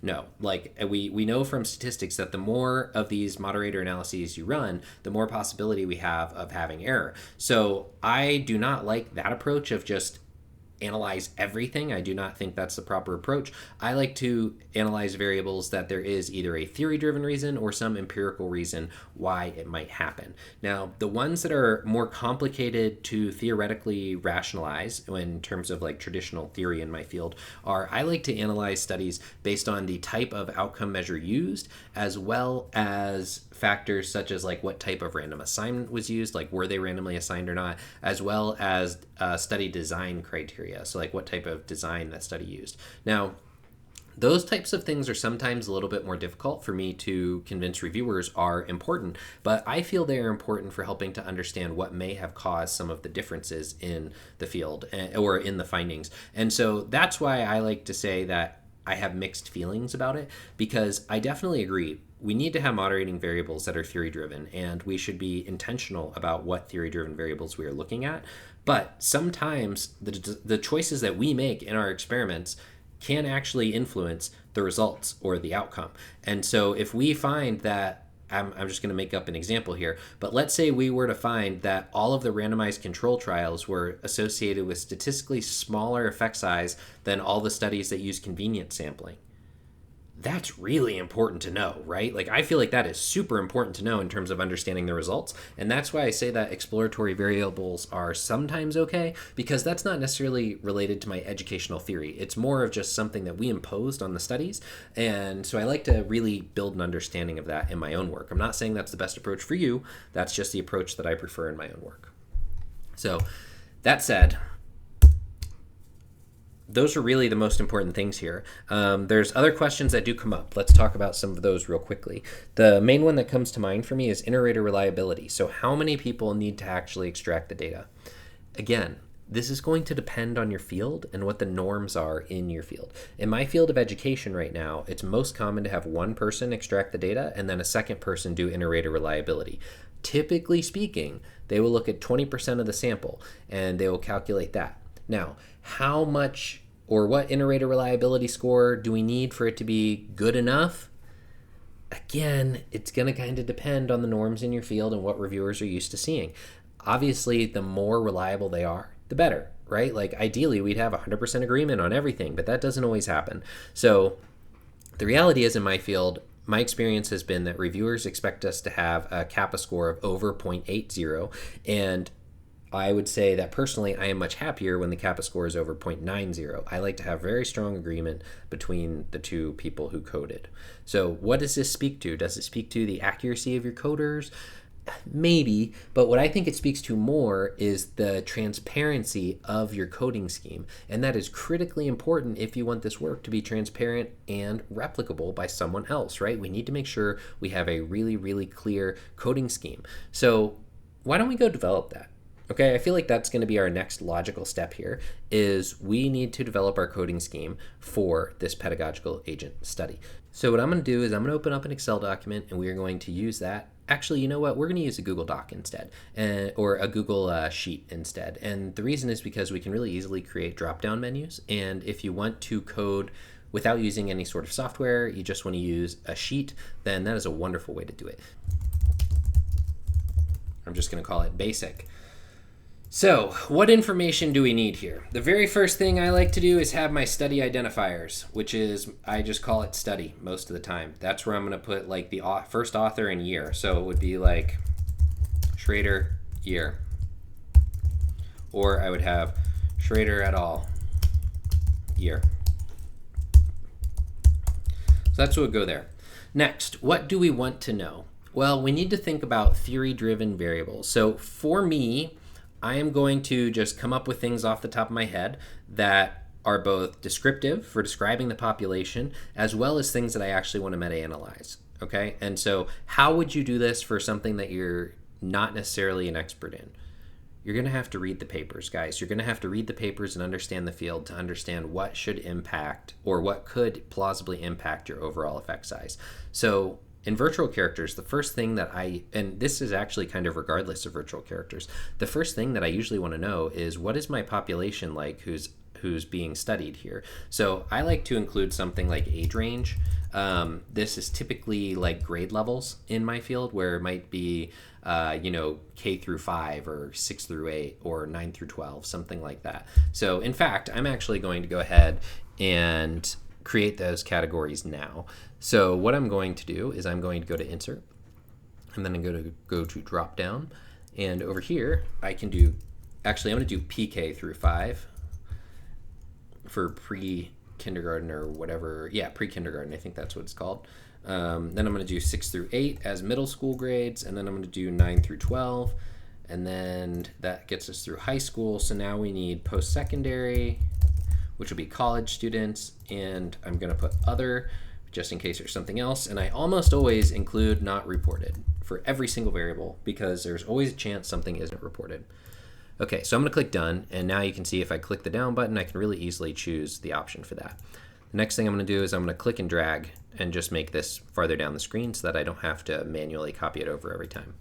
So the next thing, virtual characters, there's a lot of question, like we have a design framework that's used in the field, and one of the top layers of it is it a human-like character or a non-human-like character? So that's going to be my next one, is agent appearance. And so here I'm going to, again, insert a drop-down. I'm going to say human-like, not human-like.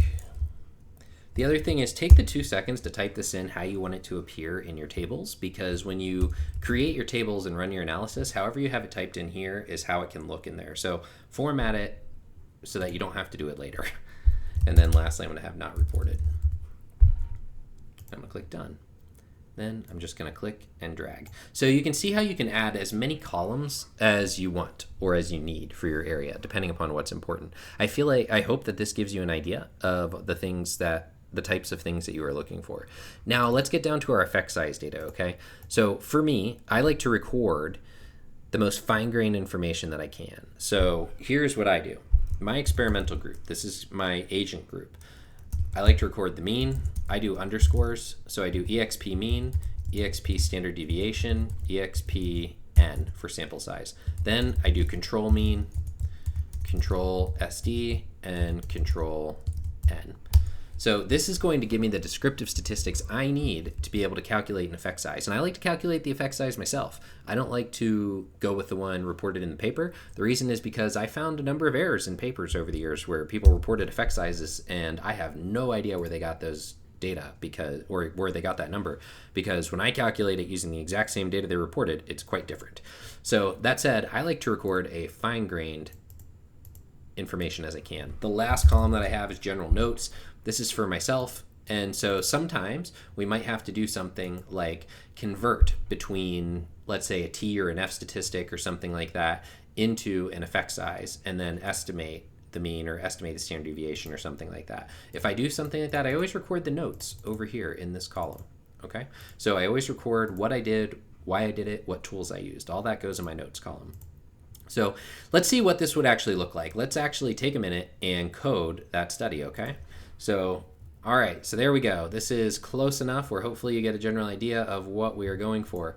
So first and foremost is authors. So I'm going to put Wu et al. 2023, and I'm sorry if I said your name wrong, author. Then we need to find age range. So that's the next thing I would be looking for, and actually it's right here in the abstract. This rarely happens. It's usually in the methods, but it's kind of nice when it's in the abstract. Something else that I'm going to mention here, guys, when I am working with these files, I always highlight the information as I extract it. Why do I do that? Well, the reason is because it makes it much easier if I have to come back in the future to find out where I got information from if I have everything highlighted.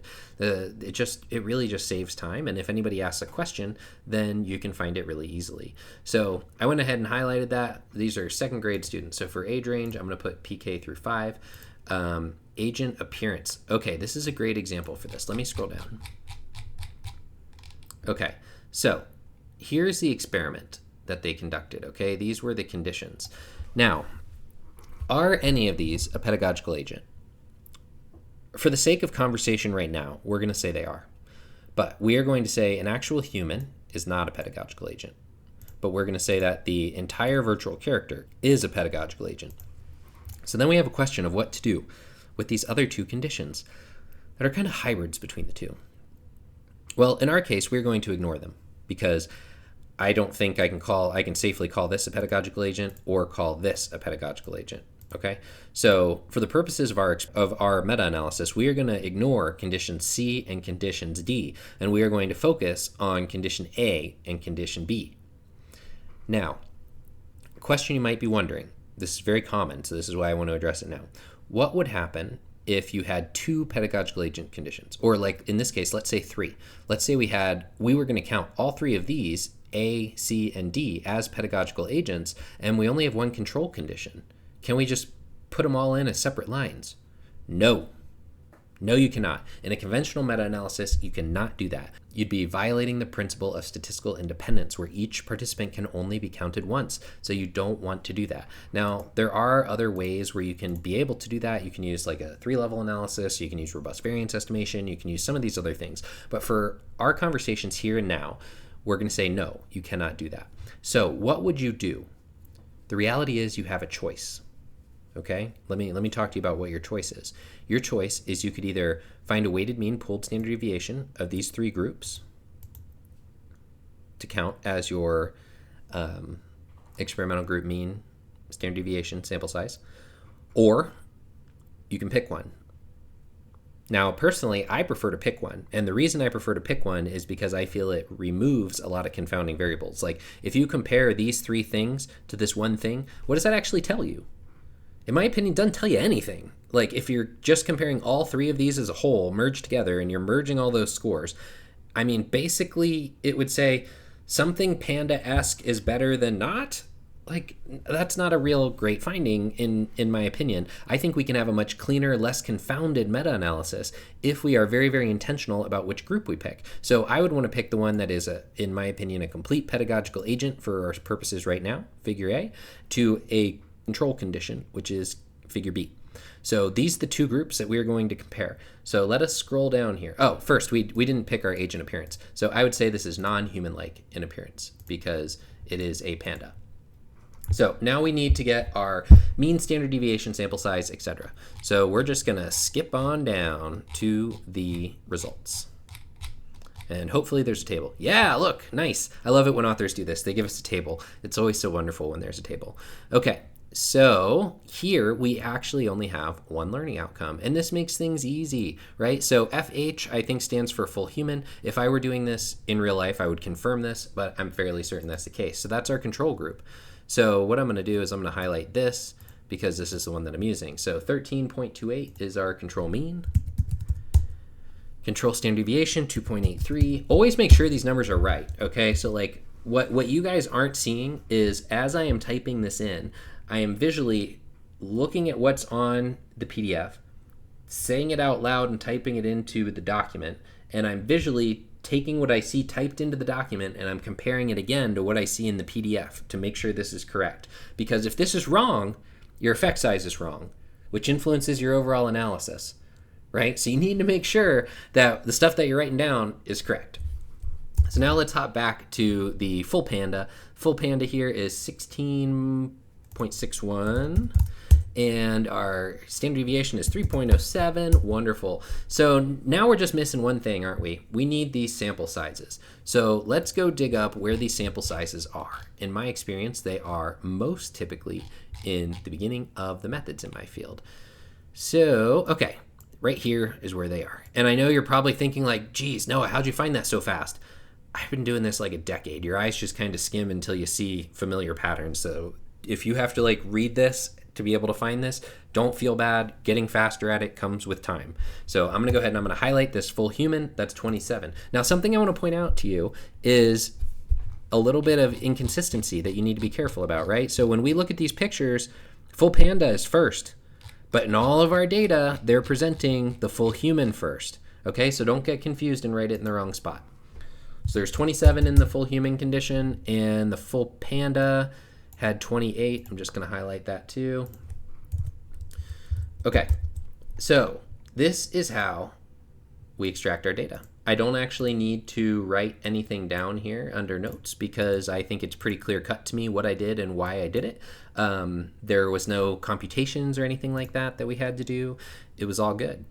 So where do we, the next question that you're going to ask probably. Okay, so the next thing in your mind is, why did we only write down learning performance, right? So we have these other measures here, learning experience, social presence, and learning interest. Well, for our meta-analysis, we are only interested in learning outcomes. That's the primary reason. Okay, so that's the main thing that we were looking at is learning performance. Now, what if there was actually 2 or more tests of learning performance? Again, you have decisions to make. For classical meta-analysis, you have decisions to make. You can either do a weighted mean, pooled standard deviation of the 2 different scores, or you can pick one. Personally, I like to pick one for the same reason as before. I feel it's less confounded. Sometimes people like to do the weighted mean pooled standard deviation. I've done both approaches. My current approach is to pick one. And whichever one you pick, there needs to be a reason that is consistent and written down in your scoping document where you're recording all your methods, okay? So when in that scoping document, you want to make sure that you are saying something like, when extracting our data, we preferred to first have transfer test scores. If transfer test scores were unavailable, we chose retention scores or something like that. You need to make it very, very, very explicit what you were preferring and why. And then you need to make sure that you're consistent about that all along the way. So that said, why don't we go ahead and we'll update this because I'm realizing we haven't really updated this. So for the purposes of now, I am going to ignore this because we couldn't actually use our data set, right? Like we couldn't actually use the data set that I have here. So what I have in this data set is completely irrelevant at this point. But if you were doing this for your real study, you would want to actually record all of these things, right? And so where I have exclusion reason 1, do not leave it as exclusion reason 1. I've seen people do this in published papers and it blows my mind because they didn't actually tell us what exclusion reason 1 was. I don't know how reviewers didn't catch that, but they didn't. And so exclusion reason 1, write it in.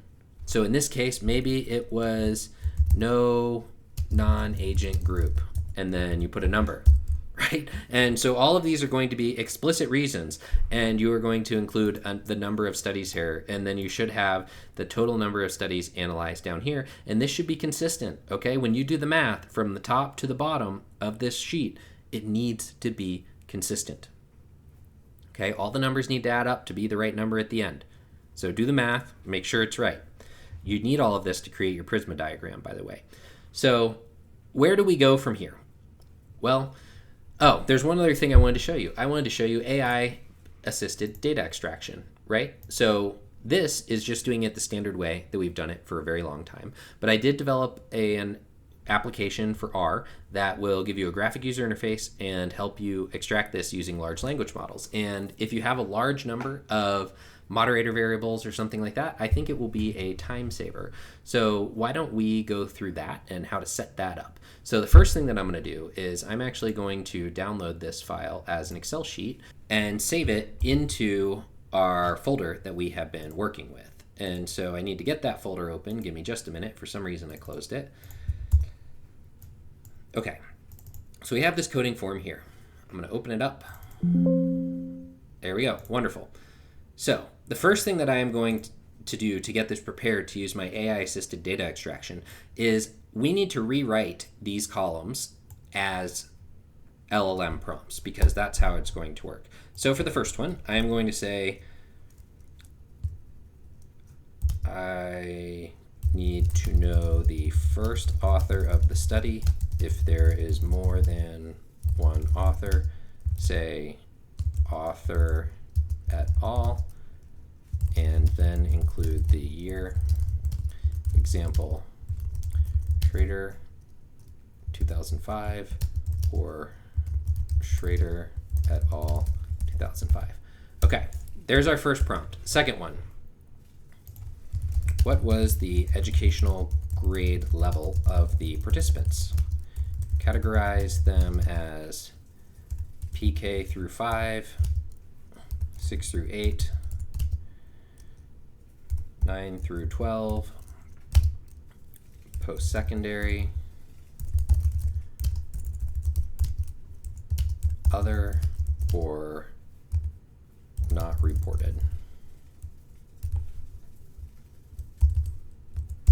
Okay, now for the next one, we will say, what did the pedagogical agent look like?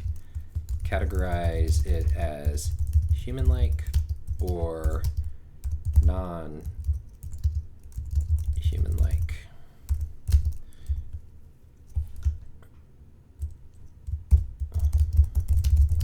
And I'm just adding in a bit of an example here. Non-human-like. Looks like a drone, which looks like an animal or inanimate object. Okay, so next one, what was the mean? Oh, so you know what? I'm gonna say this now. I have not actually tested this data extraction yet with the actual quantitative variables for a meta-analysis. Most of my testing has been done for a systematic review. So I actually don't think it's going to be able to do this very accurately, but that's why this is a human-in-the-loop data extraction process. I actually want to test it here, so let's see if it works. I don't think it's going to. I really have very low faith in being able to write a really good prompt for this immediately, especially with a study like the one that we're going to use. But we're going to wing it and we're going to see what happens. But the whole point of this is we're going to have the AI take a first swing, and then we can review it and write down the correct information. So what is the mean of the pedagogical agent group on the learning outcome test? Okay, and then I'm just going to copy it, and I'm going to paste that, and I'm going to change mean to standard deviation. And then the next one, I'm going to copy paste it, and I'm going to say, whoops, I forgot to copy. I'm going to say sample size. And then I'm going to take all three of these, and I'm going to copy them, and I'm going to paste it, and instead of pedagogical agent, I'm going to say non-pedagogical agent. And I'm just copying this so I don't have to rewrite it every time because I don't want to rewrite it.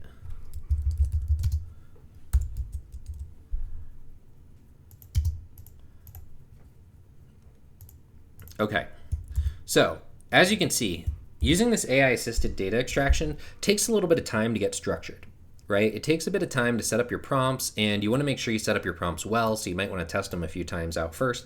Obviously, I'm not doing that testing right now. I am just winging it to show you guys how to use this software. So the way we would do this is we would pull open the GitHub page for this software, which is right here. And it gives you the R code that you actually need to install it. So you need to have R Studio and you need to have R. I have other videos on how to install those things. So for now, what I'm going to do is I'm just going to copy this code and I'm going to drop it into our studio. So I'll show you what happens. This opened up on my other screen, but it's loading, so give me just a second and we will get this running. Okay, clearing out some code I had in here from before. I'm gonna copy paste it. I'm gonna highlight everything. I'm gonna hit run. Okay, so you can see it's downloading. I'm just gonna hit an empty line to skip. It's installing everything. We'll just give it a minute. Ta-da! Now we're there. Okay, so this is what the front of it looks like. First thing we're gonna do is we're gonna go to setup. I definitely recommend you use Google Gemini. Google Gemini has worked really, really well for me. I have a video that walks you through how to extract data with Google Gemini. All you got to do is get an API key. It's free. And then pick your model and hit save. You need to hit save or it's not going to work. Then we upload our coding form. That came up on my other screen, but that's okay. I'm just going to select it. It's going to say we need to know where to save it. It's going to do a little pop-up. It's again on my other screen, but I'm just going to choose the exact same file as before. And now it knows and it's ready to go forward. So I go to Analyze. I choose Browse. This is where I pick my PDF. And I'm going to grab that one we just looked at. It's going to upload it. It's going to parse it all into text. And we're going to get a picture of it right here for our reading. We don't need to worry about this. It's telling us about the context size of this particular document, but that doesn't matter for Gemini because its context size is like 1 million or 2 million tokens. So all we got to do is we got to click Analyze here. You can see it read in all of our prompts over here. So I click Analyze.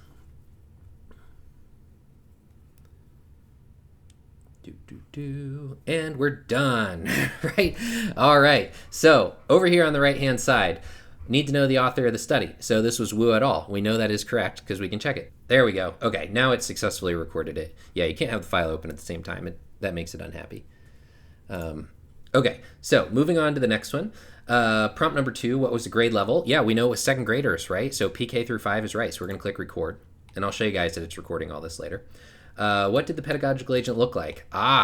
Okay. So this is an example where the AI it understood what we were asking because it was like it just didn't necessarily know which groups we were comparing. And this is a limitation, right? So this is a limitation of using AI for this. It makes it very, very challenging to actually explain in enough detail to do this. So in this case, it was actually it didn't know which of these 4 groups was being compared. And because of that, we are just going to change it. And we are going to just change it to human-like.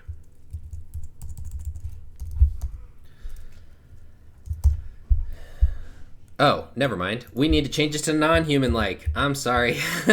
kind of made a mistake there. It needs to be non-human-like because asking about the pedagogical agent, and in our case, that is the panda. So we're going to say non-human-like and hit record. Now, the mean of the pedagogical agent group on learning outcome. This is the one that I was really curious if it could get this right or not, and I don't remember the score. Oh my gosh, it got it. It got it right, guys. Look, oh man, I'm so excited about that. I did not expect that to work at all. Okay, so sorry, you can probably hear it in my voice. I've literally never tested this before for meta-analysis. Oh, this is cool. Okay, so let's see for the purposes of this if it is, oh my gosh, it's actually correct. Guys, this is actually correct information. Okay, I did not expect this to work at all. So what I'm looking at is I'm looking at this learning performance here. So if you remember, our control group, the non-agent group, was 13.28 and 2.18. And if we look down here, what was the non-agent group? 13.28 and 2.83. That is correct. And the sample sizes are correct too. I just remember that it was 27 and 28. If we scroll up, you'll see that they were 27 and 28. So I am pretty excited about that. Okay, so anyway, so it was 27 and 28, and if we double check our document that we hand coded, you can see it is 28 and 27. So 28 for the agent group, 27 for the non-agent group. Did it get that right? No. Okay, it does actually have those backwards. I'm sorry. So it thought that the sample size of the agent group was 28, but it was actually 27. And down here, it was actually 28. So I will look into why this is saying that it is not recording correctly at the moment. I am not 100% sure what's going on with that, but I will look into it and I'll get it sorted. But anyway, this is how we use the AI-assisted data extraction. As you saw, we type in our prompts and we upload our files. We do a little bit of brief setup. We put the information in, and then we can go through and we can change these if they aren't correct, and we can look over here to see if they're actually correct or not. Now, something that I really like is if we click on source, it gives us source information for why it made the decision that it did. So here,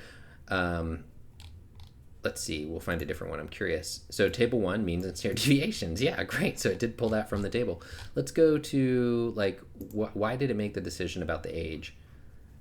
Okay, so it really doesn't have a good reasoning for why it chose the age, but it said something on page 1 made it choose that. But when we ask it why it made the virtual character choice it did, it says it's because of 3 image sets. Interesting. Okay, so anyway, this is a super brief introduction to AI-assisted data extraction. If you're interested in this, I have a whole series of videos that walk through this in way more detail. So let's see, what else do we need to talk about in regards to either extracting data and things like that? There is basically an infinite number of, there's not an infinite number, but there is a very large number of transformations you may need to do. So let's say, for example, they provide you with the standard error instead of the standard deviation. Well, you can use other information that they give you to calculate the standard deviation from the standard error. Similarly, if they give you an effect size, you can estimate the mean and standard deviation if you have the sample size. So there's a lot of different transformations that you can do, and there's a lot of different calculators out there that'll help you do that. I don't really want to spend a ton of time going through that because honestly, it's kind of open-ended. The next challenge that you may encounter, now this is an important one. So notice here, I love it when authors provide tables of just descriptive statistics. Where I run into the most problems is when people will do something like only report an ANCOVA result. And this is problematic. The reason it's problematic is because they don't give you the mean and standard deviation, or sometimes they will give you like an adjusted mean and standard deviation. Those adjusted values are not the same as a regular descriptive statistic value. So what I end up doing in that case is I usually end up emailing the authors to ask if they still have the data available to be able to provide me the unadjusted scores. Now, I will say, in newer articles, reviewers are doing pretty well about asking authors to include all of these descriptive statistics and tables, but there's probably a 10 to 15 year period worth of articles where ANCOVA was like really popular in my field, but people didn't always report the full descriptive statistics. They would tend to report more of the adjusted statistics. So you need to be careful of that when you're looking through these studies, making sure that you're trying to get the actual descriptives rather than ones that are corrected for some variable that won't be consistent across other studies. Those are the most common challenges that get encountered. I will say that if you do not find the data that you need in a paper, and the typical practice is to email the authors and request the data, I will say the response rate that I get on that is usually less than 10%, and the number of people who actually have the data still is even smaller yet, because in my field I find that like if it's a study within the past 10 years or so, maybe 15 years, all that data is really well reported in the paper. So anything before that, though, there are some papers that have very little information in them, and because it was so long ago, authors just don't have that primary data anymore. And it makes sense. They've probably been through 2, 3, 4, 5 computers in that time. So it makes sense that they wouldn't have that raw data anymore from a study that happened, 20 years ago. But that said, I still do typically email authors to request the data if it's not available here. I do usually go out and try and do any sort of transformations that I can on my own first. Like I mentioned, like the really common ones you might see, standard deviation, standard error, and variance. Like those things are related to one another. You can compute back and forth between them without an issue. If they don't report mean standard deviation, but you have an effect size, like I said, you can estimate mean and standard deviation and make sure it comes out to the same effect size. So there's a number of things like that can be done. But what I find is best, I really enjoy it most when authors just have a really nice table of all the mean, standard deviation, and sample sizes. So That said, I'm going to stop rambling at this point about data extraction stuff. Oh, we didn't talk about inter-rater reliability. I lied. We're going to go over one more thing. We're going to talk about inter-rater reliability. So how do we do that? Well, so the way that would work, or I should say the way that I typically do this, is I would have a second rater and we would talk and go through all of the important variables. Oh, we didn't even create a variable table. I forgot about that. Okay, we have a couple more things. Sorry. First thing that we're going to do is I like to make a table of all of these variables. So when I say make a table, I literally mean what I'm going to do. Sorry, let me get rid of all this junk here I got on my screen. And we're going to focus on, can I get this on half the screen, please? I think I can. This is one of those Windows things where it's like, it seems like a great idea until I'm trying to do it, and then I can't get it to assign like half the screen instantly. There we go. Okay. So what I'm going to do is I'm going to create a table. Insert table. This is something that I usually do before I start coding studies. I just forgot to talk about it before, and I apologize for that. I sincerely apologize for that. So what I do is I have I put all my variables here in the left column. So I guess I should call this variable coding scheme. Okay, so I had study, and I had age range, and I had age and appearance, and I have I'm going to just add a couple more columns here. I'm sorry, add a couple more rows. So we need to, I wonder if it'll let me just copy paste. I always forget if Word does that or not. Of course not. Okay, so we need to add in 3 more rows. All right, so we're on our last one now. Wonderful. So then I had exp mean, I had exp standard deviation, I have exp n, and I have control mean, control standard deviation, control n. Okay, and then I explain what I did or how I code that information. So here we do first author's last name followed by et al.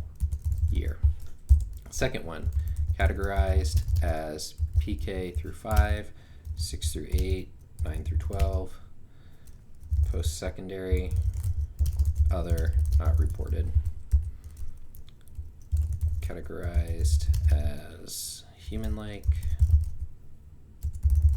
non-human-like. And then here we have mean of the pedagogical agent group, and I am just going to copy this so that it's faster, and I'll say standard deviation, and then I'll say sample size, and then I'll go here and say mean of the control group, and I'll copy this.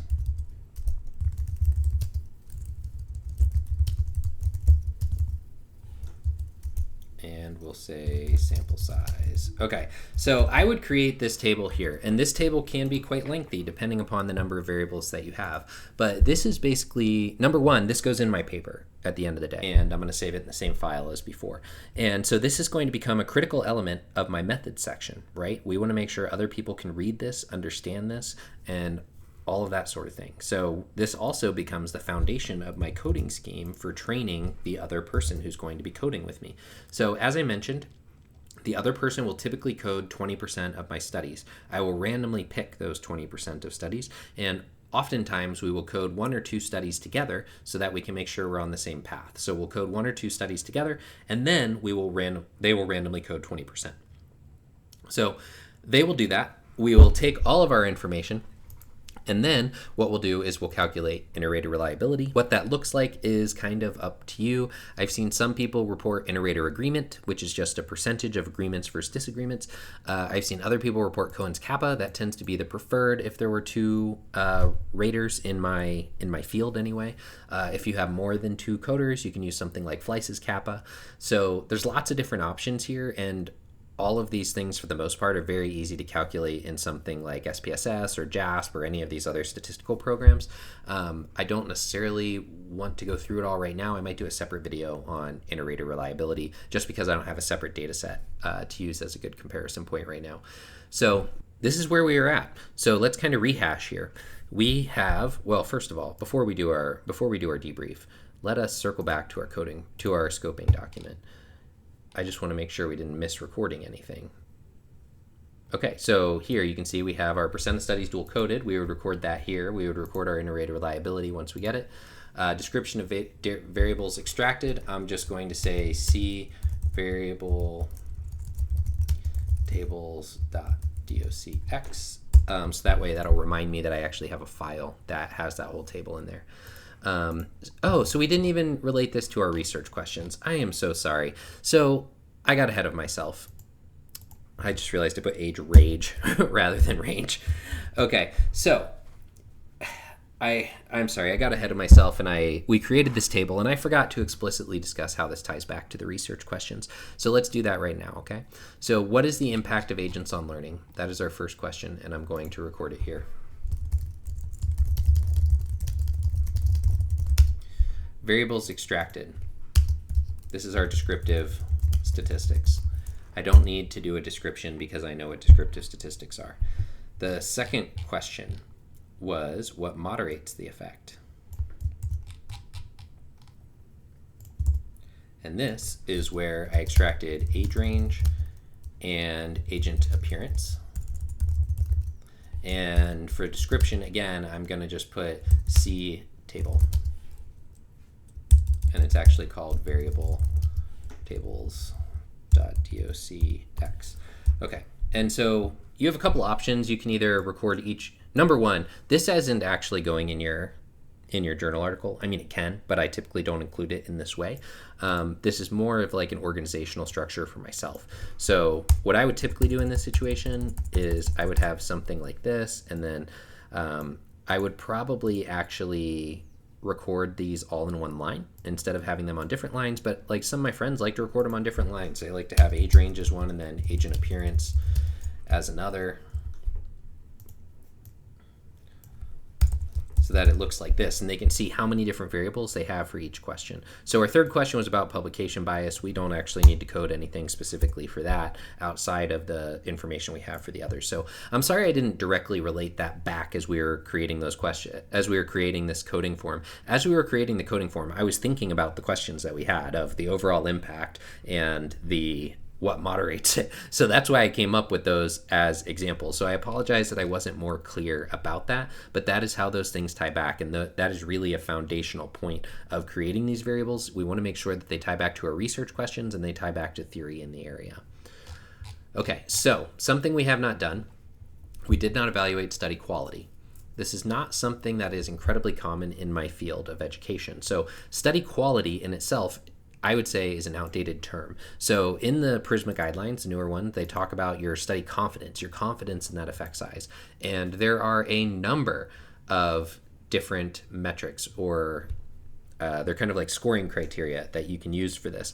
I feel that this is also something I'm probably going to put in a different video. And the reason is because this is not something that I see hardly ever reported in the education field. This is much more common in the medical field. So I think I will probably have a separate dedicated video to the issue of study confidence and things like that, because there's a lot of nuance to it. There's a number of different instruments depending upon the type of study that was designed, like the actual research study design.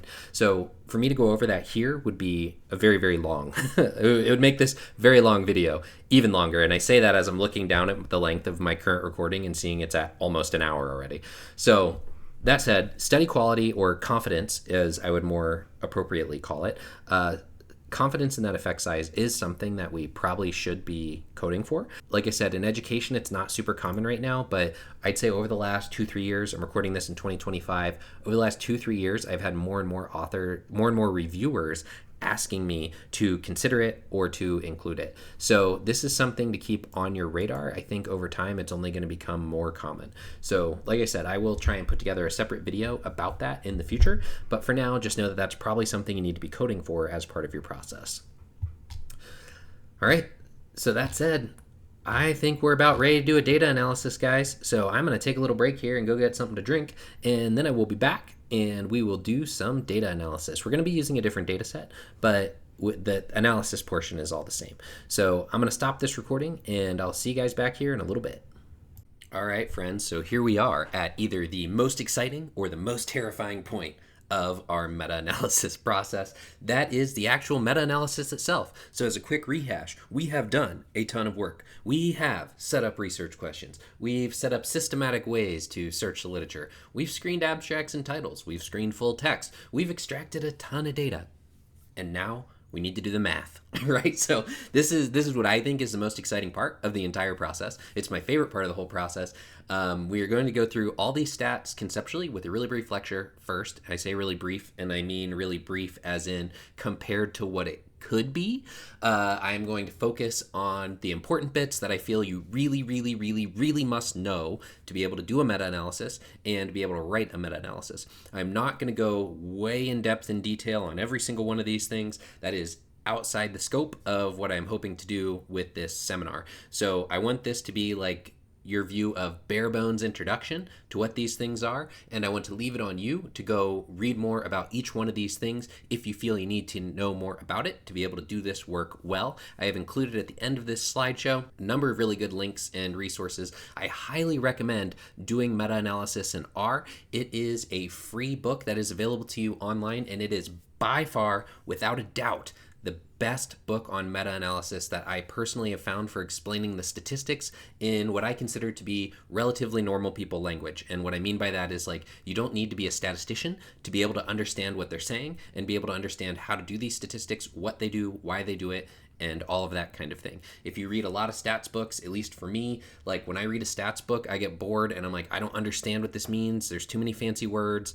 Now I have to go look up this definition. I don't think that book does that at all. The Doing Meta-Analysis in R book is by far my #1 recommended book for learning the stats behind meta-analysis. So that said, let me give you a quick introduction, quick being in air quotes. Let me give you a quick introduction to a lot of the main things that we're going to need to know to be able to do our meta-analysis. And then we're going to run a conventional meta-analysis. We'll do it in R. But that said, let's go over the actual stats first, okay? And again, I'm bringing these up now so you can conceptually understand them. We'll talk through them again when we actually do the analysis. Helps if I actually click on the slide. There we go. All right, so the first thing that you're going to run into is, should you be doing a fixed or random effects meta-analysis? Don't get this wrong, okay? This is one of my pet peeves. People get this wrong all the time. So fixed effects is for when all the participants are from one population, or the studies are all conducted by one lab, for example. You're trying to generalize within that population. This is in contrast to random effects, where participants are from various populations, and you want to try and broadly generalize the results.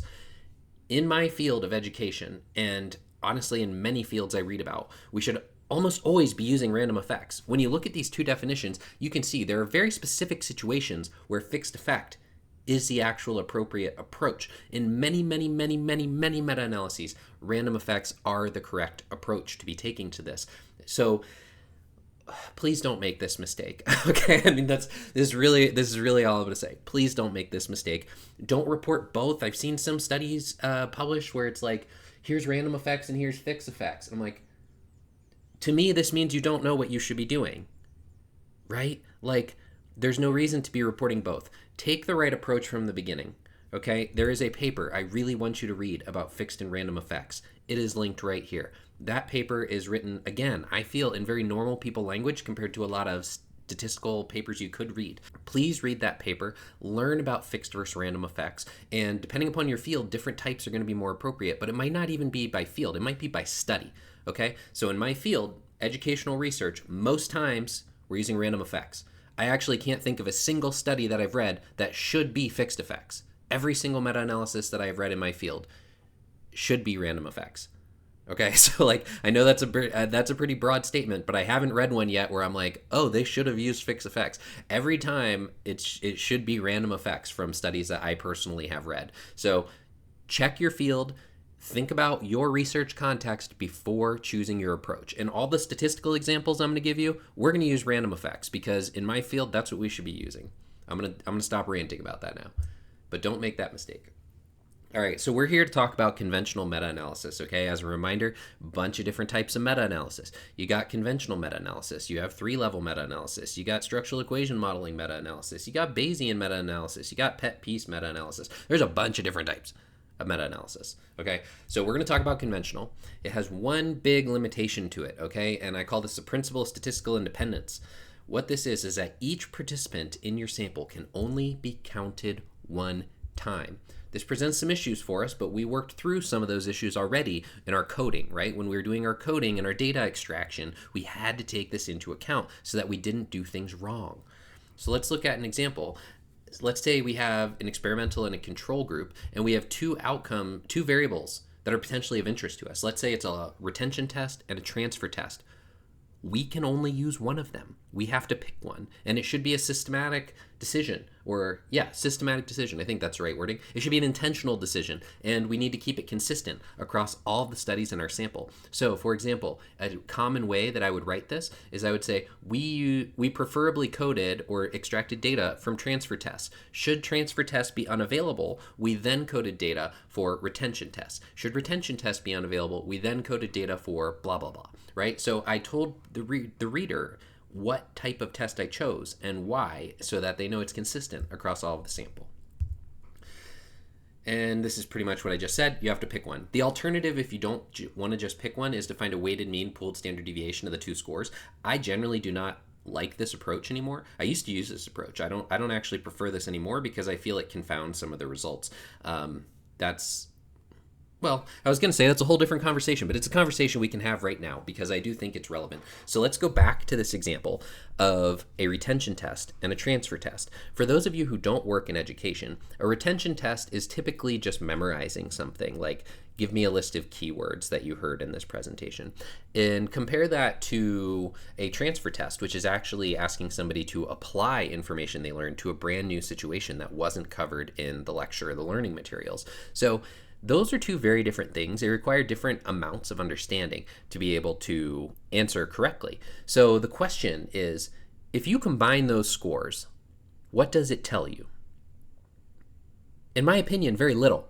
It tells you, well, they generally learned something, but you don't know what they learned, right? You don't know if they learned it deeply and they can apply it, or if they only learned the surface level and memorized it. So I no longer prefer that approach to the conventional meta-analysis of finding the weighted mean and pooled standard deviation. I now pick one, and I have a process that is documented in my methods for which test I am preferably coding and extracting data from, and then if that's not available, what's next? If that's not available, what's next? All right, so let's talk about our general analytic workflow that we're going to go through, okay? So typically what I would do is I would run my overall meta-analysis, and then I would look at the heterogeneity and variance within that analysis. From there, I'm going to move on to checking for outliers and influence before I make any adjustments that might be needed. And if I did need to make some adjustments, I have to rerun my analysis, basically start over at step one. Then, and only then, do I move on to my moderator analysis. And then personally, I always do publication bias test last. And the reason I do publication bias test last is because I feel that they are simply adding context to our understanding of our sample. And so we're going to circle back to this when we talk about publication bias in a few minutes here. So we're going to follow this workflow as we describe what these different statistics are conceptually and what they're going to tell us. So we're going to start off with our overall analysis, and I'm going to be showing you pictures from results from Metaphor in R, and I have it highlighted here on the screen, each section that I am talking about. So when we run our overall meta-analysis, the first thing we're going to get is our overall meta-analytic estimate. In our case here, we're using Hedges G, or the standardized mean difference effect size. So the estimate is the effect size. It can be whichever effect size you use. I almost exclusively use Hedges G because that's what's most common in my field, and I generally just don't prefer correlations. I prefer thinking about mean differences. So the next thing that you have here is your p-value. You can see that's the fourth one over there. This is answering the question of, is the effect size statistically significant or not? And typically, again, it's going to depend on your field. In my field, we use 0.05 as our critical value. So then we have our other descriptives that are here, and they are pretty much what you would expect: the standard error, the z-value, and then your confidence interval, which in this current example is set at 95%. So let's move on to heterogeneity now. Okay, we have a number of different heterogeneity estimates, but I'm going to tell you the most common ones that are used in my field. The most common ones that we see are tau squared, I squared, and the Q test. So first we have the Q statistic. This is essentially asking the question of, is there significant heterogeneity within the sample? So that means, is there more than random chance alone? amounts of heterogeneity. Now, one thing that differentiates this test from tau squared is we are talking about both within and between study heterogeneity here. Okay, so keep that in mind, within and between study. That's going to be important as we move forward. So if this is statistically significant, again in my field, 0.05 is the benchmark, then that means yes, there is significant heterogeneity within the sample. Now let's talk about I squared, okay? So I squared is looking at how much variation is due to true heterogeneity. This is between study only. So I want you to think about the relationship between these two things, okay? The Q statistic is looking at everything within and between study and just simply asking the question, is there significant heterogeneity here more than random chance alone? Yes or no? It's not telling you the extent, okay? So one of the things I see commonly, I would say misunderstood is I've seen papers where they're like, oh, our Q value is highly significant, so we did moderator analysis. That's not really the way we should be interpreting this. This is more a presence or absence question. And it's also not talking about the differences of within study and between study heterogeneity. We are talking about both with the Q statistic. Now, the I squared statistic is different, right? The I squared statistic is asking how much variation is due to true between study heterogeneity. Okay, so these inform one another. If Q is statistically significant, I would then often look to I squared and say, okay, we have significant heterogeneity. How much of that is true heterogeneity? And that's where our I squared value comes in. It is seen as a percentage. So typically speaking, it's generally the benchmarks are 25% is low, 50% is moderate, and 75% and higher is often seen as a large amount. So 50, as I just said, 50 to 75% is substantial. Now let's talk about tau squared, okay? So tau squared is a really important estimator, and in my field of education, we don't talk about it enough, but I think we should, okay? So first thing that I'll mention is it's interpreted in the same way as your overall effect size is interpreted. So since we're using Hedges G, this can be seen as a Hedges G value. This is the estimated variance of the true effects, and when we say true effects, similar to as we're saying true heterogeneity, we're talking about between studies. Okay, so those are our three big heterogeneity indicators that we want to keep track of and report in our paper. Q, I squared, and tau squared. Okay, so next I want to talk about outliers and influence. Now we can view these as one form of sensitivity analysis. Sensitivity analysis is one of those things that can mean a lot of different things to a lot of different people. So I am going to drop outliers and influence under that big umbrella of sensitivity analyses because they're going to let us know how sensitive the results are to specific studies in our sample. The next thing that I want to caveat our discussion that we're about to have is I have not seen documented in either the statistical literature I've read or meta-analyses themselves consistent benchmarks for what is to be considered an outlier. Okay, so we're going to talk about some general ideas here. So as I said, there's a variety of definitions of what might be an outlier, but few of them are for meta-analysis specifically. And the other thing that you'll notice as you start to read meta-analyses, outliers are not often discussed in papers. Instead, people just ignore it. It's like it doesn't even exist, and this makes me wonder, did they even check for it? Sometimes I doubt that, but that's besides the point for this conversation right now. So you should be reporting your outlier tests, by the way. If you are watching this seminar and you do a meta-analysis, please check for outliers and please report it in your publication. So another question that I think may be even more important than the specific definition that you use is, what do you do with it? If you do find an outlier that's statistically significant, what are you going to do with that value? And interestingly here, there are a variety of different perspectives I have seen. So most agree that we should at least re-examine the study, see if there was a data entry error or if the study is notably different than other things in your sample. But then what do you do with it? Well, some people feel that you should change or adjust the effect size to be closer to the other effect sizes in your sample. The question that I have is, okay, how close, right? How much are we changing this thing? If you have an effect size of -10 and the next closest effect size is -2, what are you moving that effect size to? What do you change? Does it become -3? Does it become -4? I don't know. I haven't seen any benchmarks for that. I've just seen arbitrary changes in statements that are very vague of we adjusted the effect size. I personally feel that changes your data and changes your overall result. And so I do not like the arbitrariness of that approach that I have seen. So if anyone has an actual benchmark for this, I would love it if you could drop it in the comments, because I've seen people talk about adjustments. I've never seen people explain how and why they made the adjustment that they did. They've simply stated we adjusted the effect size. Another option is to remove the effect size from the analysis.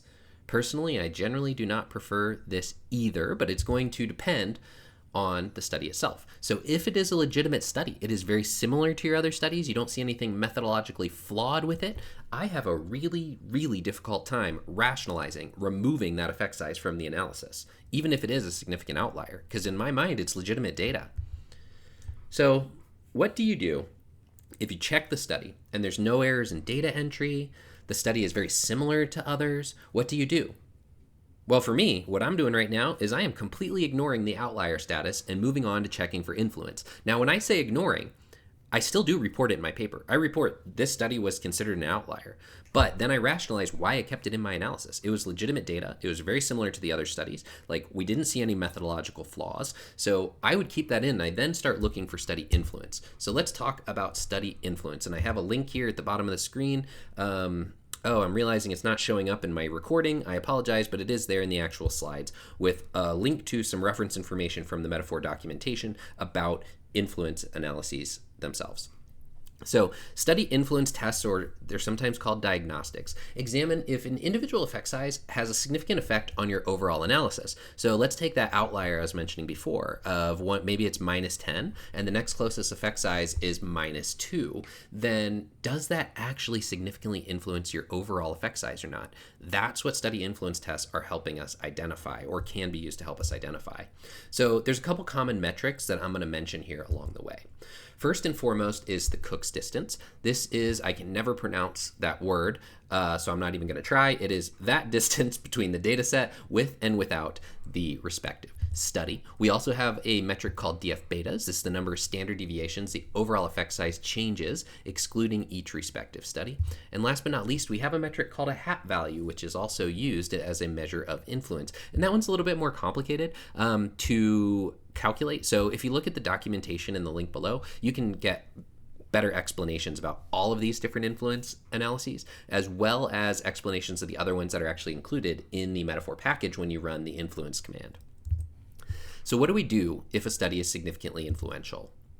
Well, first and foremost, we should examine the results with and without the study present. And we want to make sure that we are transparent in our findings. So let's say, for example, let's go back to that same outlier. Let's say that that study with a -10 effect size significantly changes our result. It changes our result. Maybe our overall effect size without it is 0, null effect. But if we remove that study, now our overall effect in our meta-analysis is like 0.4.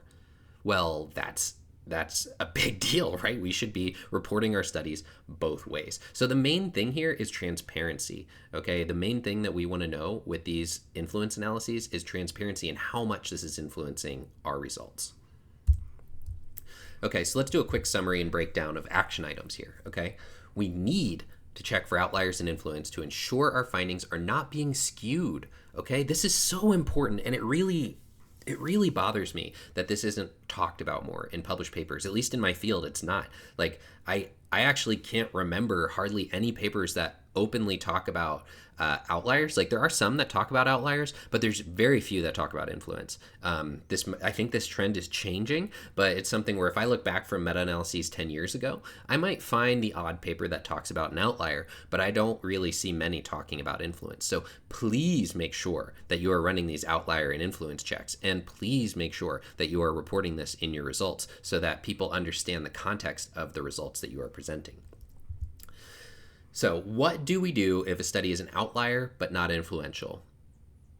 In many cases, I just leave this alone. I'd acknowledge it, and I would, assuming I check the study and it's similar to the other studies in my sample, all those types of things that we talked about before, I would just leave it. I would leave it in my sample because it's not significantly influencing the results and it's a legitimate study. I would just acknowledge that it is, in fact, an outlier. Now, what if a study is influential but not an outlier? Again, I'm leaving this as it is, right? If this is a study that is well conducted, it's consistent with the rest of my studies, I don't have any data entry errors, it just happens to be influential and it's not an outlier, I'm leaving that in my data set and I'm acknowledging that this is an influential study. Now, what about if a study is an outlier and it is also influential? What do you do then? Well, here's what I would recommend doing. First and foremost, check your data, see if you have any data entry errors. This is so easy to do, to make these accidental mistakes. I've done it myself. In fact, I had a paper one time where it was during the review process, actually, I realized that there was a decimal point in the wrong spot, and it didn't really change the outcome of the paper, but it was important, right? It is one of those small details that needed to be fixed. So we actually had to resend that paper for review and say, hey, we realized that there was a very small error here that changed things in like the thousandth place of these analyses, but we still felt it was important for this to be the most accurate that it could possibly be. And so we went through and resubmitted that paper with that correction noted in there, that that was one of the things that we had caught during our review process. So first and foremost, check the data for data entry errors. Then let's say everything is fine. All the data was extracted accurately. Next thing I would do is look at the study itself. Is there anything weird about this study compared to the other studies in your sample? Is there anything notably different? Maybe it's a very different population. Maybe it's a very different setting. Maybe they measured your outcome measure in a totally different way than anything else there. So I would be checking for those things. If the answer is yes, something is very odd or very different, then you need to think, is this something I should actually retain in my sample, or should this be excluded for some reason? And if it's not, do you really see a reason to actually remove or edit the effect size? In many cases, personally, right now, I am not removing or editing the effect size. I am perfectly fine acknowledging that a legitimately well-conducted study is an outlier and is influential, but I will not remove it unless there is something very different about it than the others in my sample, because I feel it is legitimately collected data, and I want my meta-analyses to be the most comprehensive that they can possibly be. So overall, this largely reiterates what I just said, but if the primary studies are sound, everything looks good, it's consistent with my sample, I'm really hesitant to change any data, and I'm even more hesitant to remove things from my data set, because I really view meta-analysis and systematic review as the opportunity to be as comprehensive as possible when reviewing a field in a very systematic way. All right, so now we're through overall analysis. We are through outliers and influence and forms of sensitivity analysis. Let us talk about categorical moderator analysis, okay? So there's a couple things I want to talk about here first and foremost. First, in comprehensive meta-analysis, it's called Q-between, the test that we are looking at to see if there are significant differences between levels of a categorical moderator. When I say levels, if you look at this on-screen example, you can see I have, for example, grades K through 5, and then other combined grades and post-secondary. So the question that this test is seeking to answer, are there significant differences in effect sizes between studies that worked with students in grades K through 5 as compared to studies that worked with students in post-secondary education? Our test of moderators is going to tell us that. In CMA, it's called Q-between. In Metaphor, it's called the test of moderators. But you need to be really, really careful, because Metaphor has two different tests for the test of moderators depending upon how you write your code. One includes the intercept. Like you can see here, this is the correct test for telling us if there are differences between levels. And then the other one excludes the intercept and is telling us if they're significantly different than 0. So very different things. You need to be very careful with your code in Metaphor to make sure you're interpreting it properly. The model, and this just reiterates what I just said, the model with the intercept is equivalent to Q-between. So if Q-between is significant, there are significant differences between levels of your moderator. So if not, this is a really important point, okay? This is something I see misinterpreted all the time. If Q-between is not statistically significant, the levels are not statistically different from one another in your moderator analysis. So you might see a significant effect size. Like if we look over here, are any of these statistically significant? Of course they're not. So they're not in this example. But let's say that grades K through 5 had a p-value that was less than 0.05. You might be thinking, oh, that's statistically significant result. Well, yes, it is, but it is not statistically different than any of the other levels of this moderator. So don't misinterpret that, okay? Like it is, I see this misinterpreted in papers all the time. Please don't misinterpret that. It's not statistically different between levels unless our test of moderator or Q-between is statistically different. The other thing that I want to mention here, okay, and I'm actually going to close out these slides for half a second and open up the Metaphor documentation. So typically speaking, in Metaphor, the default is actually the z-test. Okay, so we typically have a z-test as our default. But there is a method that performs better. And this is the Knapp-Hartung method, as you can see labeled here. And it's a different code that we would have to use. We'd have to specify test is HKSJ. And so if we were to do that, then this test would no longer be a Q test. It would show up as an F statistic instead. Okay, so I just wanted to mention that in case you see it. The other thing is, depending upon the purpose of your analysis and all that, maybe you should be using the Knapp-Hartung method, right? So I'm going to include a link to that documentation in the slides so that you'll be able to read more about it, but it's a very simple change to make. I will say that typically speaking, I see the default method used a lot in my field of using the Q-test with the Z statistic, but that doesn't mean we shouldn't be doing better, right? This is the default, but they even say in the documentation that there's instances where the Knapp-Hartung method performs better, and it's a very simple change to make in your code. So I wanted you to be aware of that, number one, in case a reviewer brings it up, but number two, in case you're reading papers and see when the test of moderators are talking about an F test instead of a Q test, then this would be why.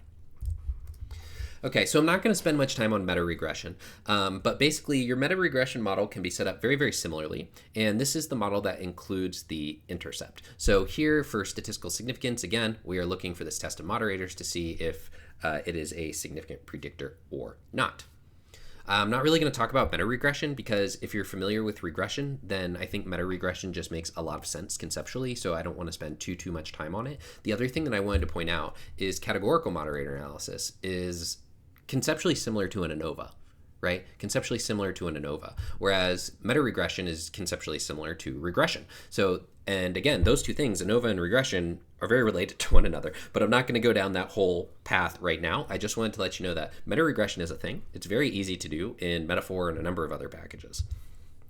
So the next thing that I want to talk to you about with this output is residual heterogeneity. So in educational sciences and ed tech, that field that I work in 2024, 2025, we don't really hear people talking about this that much, but I think we should be.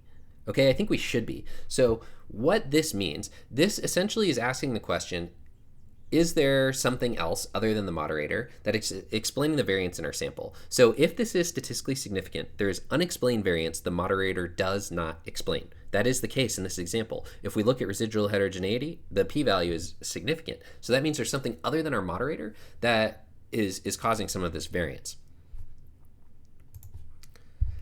All right, so let's move on to publication bias. Okay, so this is a really loaded portion of the lecture, by which I mean I'm going to caveat every single piece of it by saying this up front. To the best of my knowledge, there is no one good publication bias test. To the best of my knowledge, most publication bias tests have been heavily criticized, and for these reasons, I like to think of publication bias not as something like, you have publication bias and therefore this is bad. That's not the way I view it. I view it as it gives us more information about our sample and about how we should interpret our analysis. So with that in mind, let's run through some of the common tests that you'll see for conventional meta-analysis. And I'm not going to run through all the critiques and everything because, to be honest with you, I have found that regardless of these critiques, reviewers want to see certain tests in the results because that's what they're used to. And that's why I want to run through all the common ones that I am aware of that are easy to run in this little presentation. So what publication bias is essentially trying to address this thing called the file drawer problem, which is that studies with significant results might be more likely to be published than those that did not find statistically significant results. And what this means is that a meta-analysis of published work might not actually be representative of the entire field, but only published studies which were more likely to be statistically significant anyway. So there's 4 common approaches that we see for conventional meta-analysis for examining publication bias. We have funnel plots, Egger's regression, trim and fill, and fail-safe end tests. They all address a little bit different things, or not all of them, but most of them address a little bit different things. I just want to give you a surface level overview of each one of these 4 things right now. So with a funnel plot, this is what a funnel plot looks like. You can see we have standard error on the y-axis, and we have standardized mean difference because that's our effect size on the x-axis. And here we have a funnel that is driven above it. So what do we do with this? We visually inspect it for asymmetry. And if that sounds vague to you, you are 100% correct because it is vague. What does asymmetry mean? To what extent are we looking at asymmetry? Are we looking at the entire funnel, or are we only looking at a portion of the funnel? Would that one study way over past 2.5 be a problem since that's not mirrored on the negative side? The simple answer is I don't know, because nobody has ever told me these are the exact symmetry things that we are looking for. It has to be X amount of symmetrical. No. Generally, when I see funnel plots in papers, people say it was something like generally symmetrical or generally asymmetrical, and they would point out where that would be. So that's basically what we're looking for in funnel plots, some sort of visual asymmetry. And we want it to be symmetrical, just to be clear. We want the funnel plot to be symmetrical. If it's asymmetrical, it may be an indication of publication bias.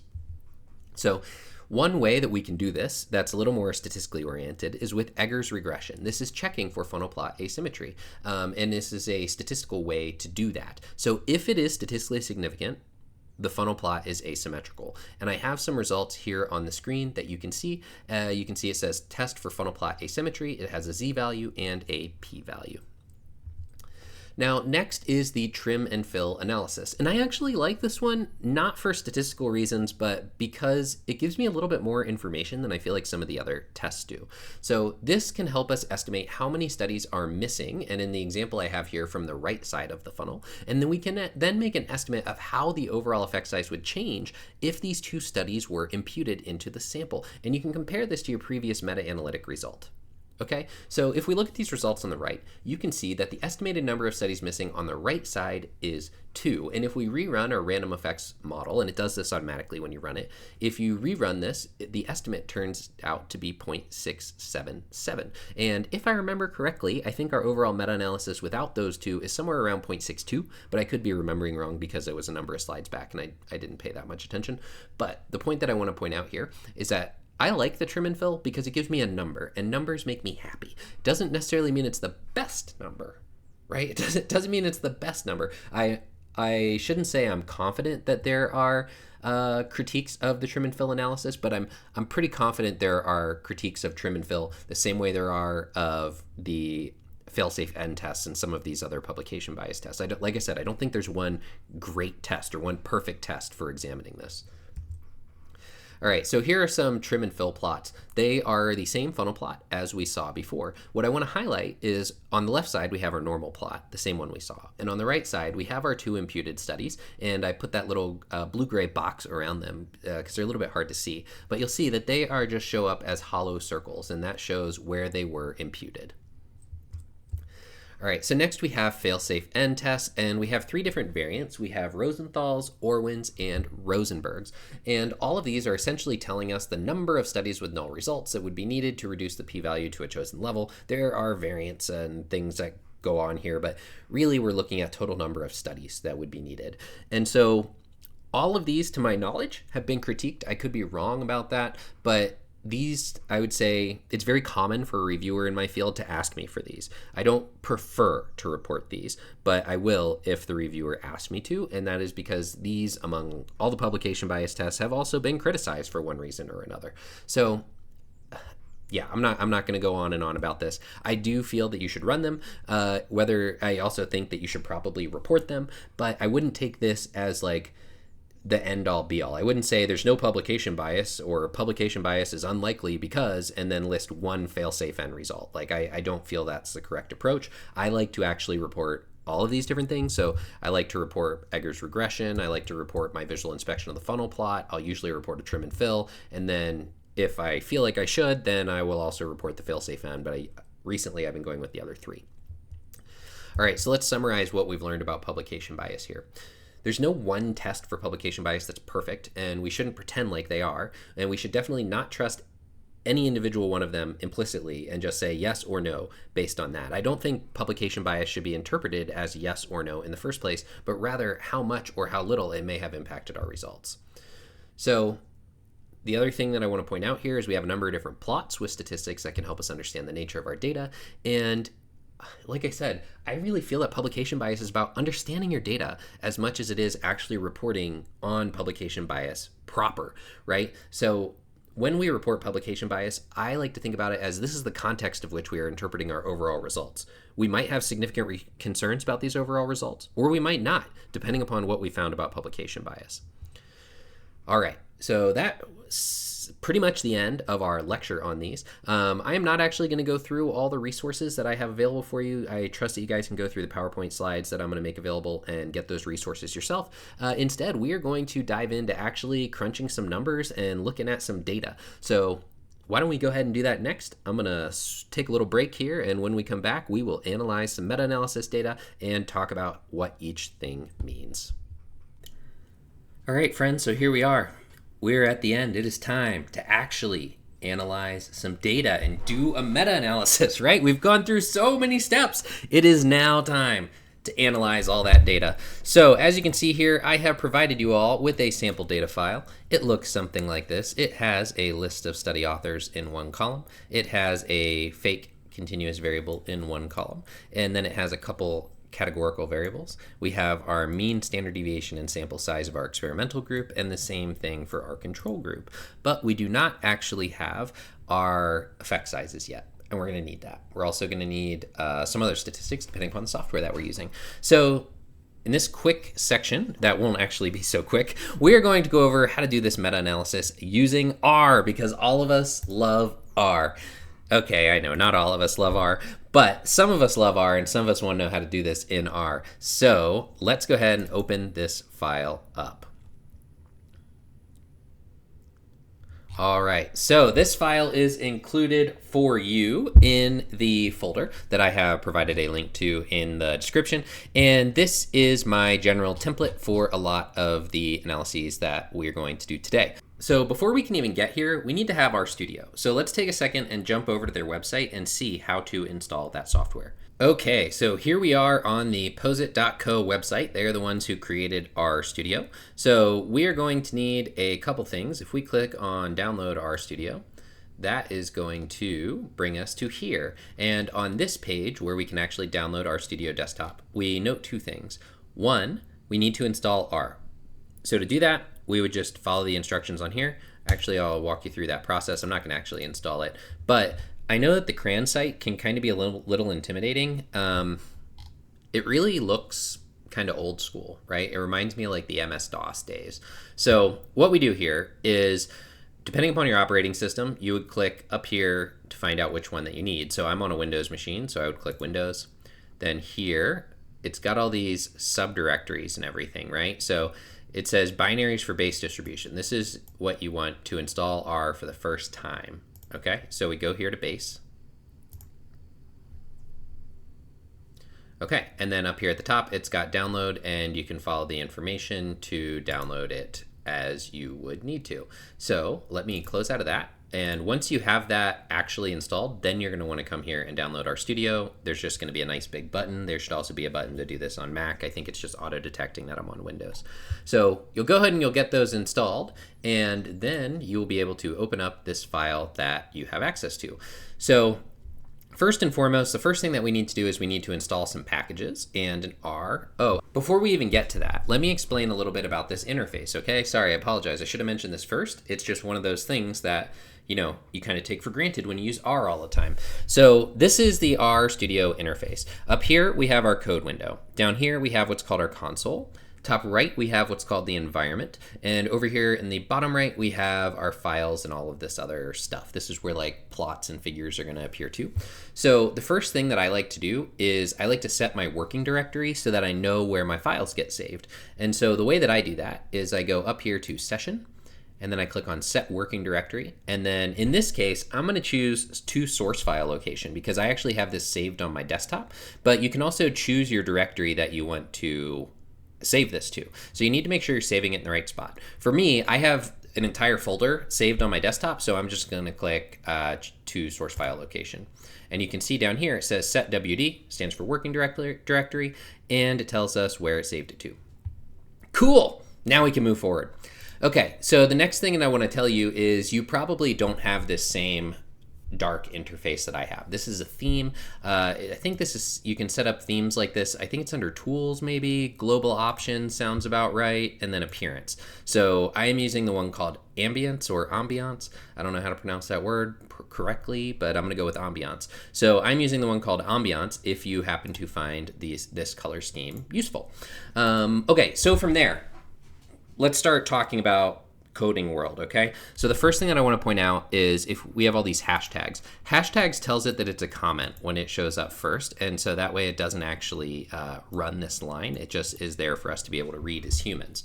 So next we have install.packages. This is a command that is telling it to install a package from R. So we want to install Metaphor. That's what I'm going to be using for the meta-analysis, and Tidyverse. And Tidyverse is a collection of tools that helps us with data analysis and data organization and all of that sort of fun stuff. So the first thing that you need to do if you've never installed these before is just go ahead and highlight these and click Run. If you do have them already, all you got to do is go down here to Library, where it says Library, and load them. So again, as kind of an overview, because I'm realizing as I say this, I kind of skimmed, and I'm sorry. When you install the package, you only have to do that one time. So the first time you ever use the software, you can install Metaphor and Tidyverse. You'll never have to do that step again unless you want to update it or something like that. So next, what we're going to do is we have to actually load that package. So just because we downloaded it doesn't mean that it's loaded. So I already have these downloaded. So I'm going to go straight to this one that says Library Metaphor and Library Tidyverse. I'm going to highlight them both and I'm going to click Run. You can see down here, it's telling us that, okay, we're pretty much good to go. So the first thing that I like to do is read in my data. So I'm going to call my data dat1. I use this little backwards arrow to, this is essentially like we're going to name this something. This is the way I like to think about it. So if dat1 is my name, it's going to basically say, what are we calling dat1? Well, what we're going to do is we're going to do read.csv. This is a command that's saying, I want you to read in a CSV file, and this is the CSV file I want it to read in. It's in the same folder as my working directory. So I'm just going to highlight that line and click Run. And you can see over here in my environment now, if I click this little drop down, it'll show me all the information that's in that file. It says I have 27 observations of 11 variables. Okay, so now we need to calculate the actual effect size. All right, so to do that, again, I'm going to rename this as dat1. This next step, I'm basically saying I want to add this to my dat1. What I'm doing is I'm using the escalc function. I believe this is a function of Metaphor. Whoops, sorry, my highlighting got a little carried away. So we're going to use the escalc function of Metaphor. The measure is going to be SMD, which is standardized mean difference. The M1I, this is the mean of our intervention group. I actually don't think that's called int mean in this data set. Nope, it's not. It's called exp mean, so we're going to have to fix this. So to do this, this is all I do, exp_mean. The next one, SD1I, is the standard deviation of the first group. So I'm just going to say exp_SD. When I go to this next one, I'm going to say exp_N, because that is the experimental group sample size. You can see it's over here in my column names. The next one is the mean of our intervention group. The mean of our control group. And in this data set, that is like that. Then the next one is the standard deviation of the experimental group. So I'm just going to rename that. And then the third one is the sample size of our control group, and we're just going to name it that. And then last but not least, it asks us for our data, and we're referencing that data we had already read in as dat1. So what we have here is we're saying we want to take the effect size calculator function using the measure standardized mean difference, and this is the data that it needs to be able to actually calculate a standardized mean difference. Then we're going to add it to our existing data table or data set. So I'm just going to highlight it, and I'm going to click Run.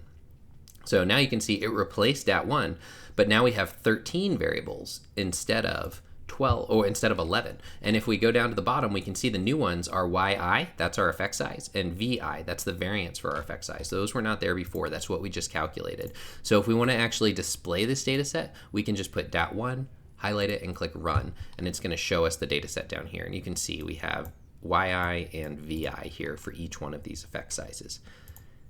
And that's how we calculate our effect size. Super easy, right? Super easy. As long as we do our job with the data extraction and we have everything nicely formatted and we have the information that we need, this is all very, very simple to get our effect size and variance in there. So how about running our actual meta-analysis? Okay, this sounds intimidating, but it's really not that bad, I promise. So let's run through.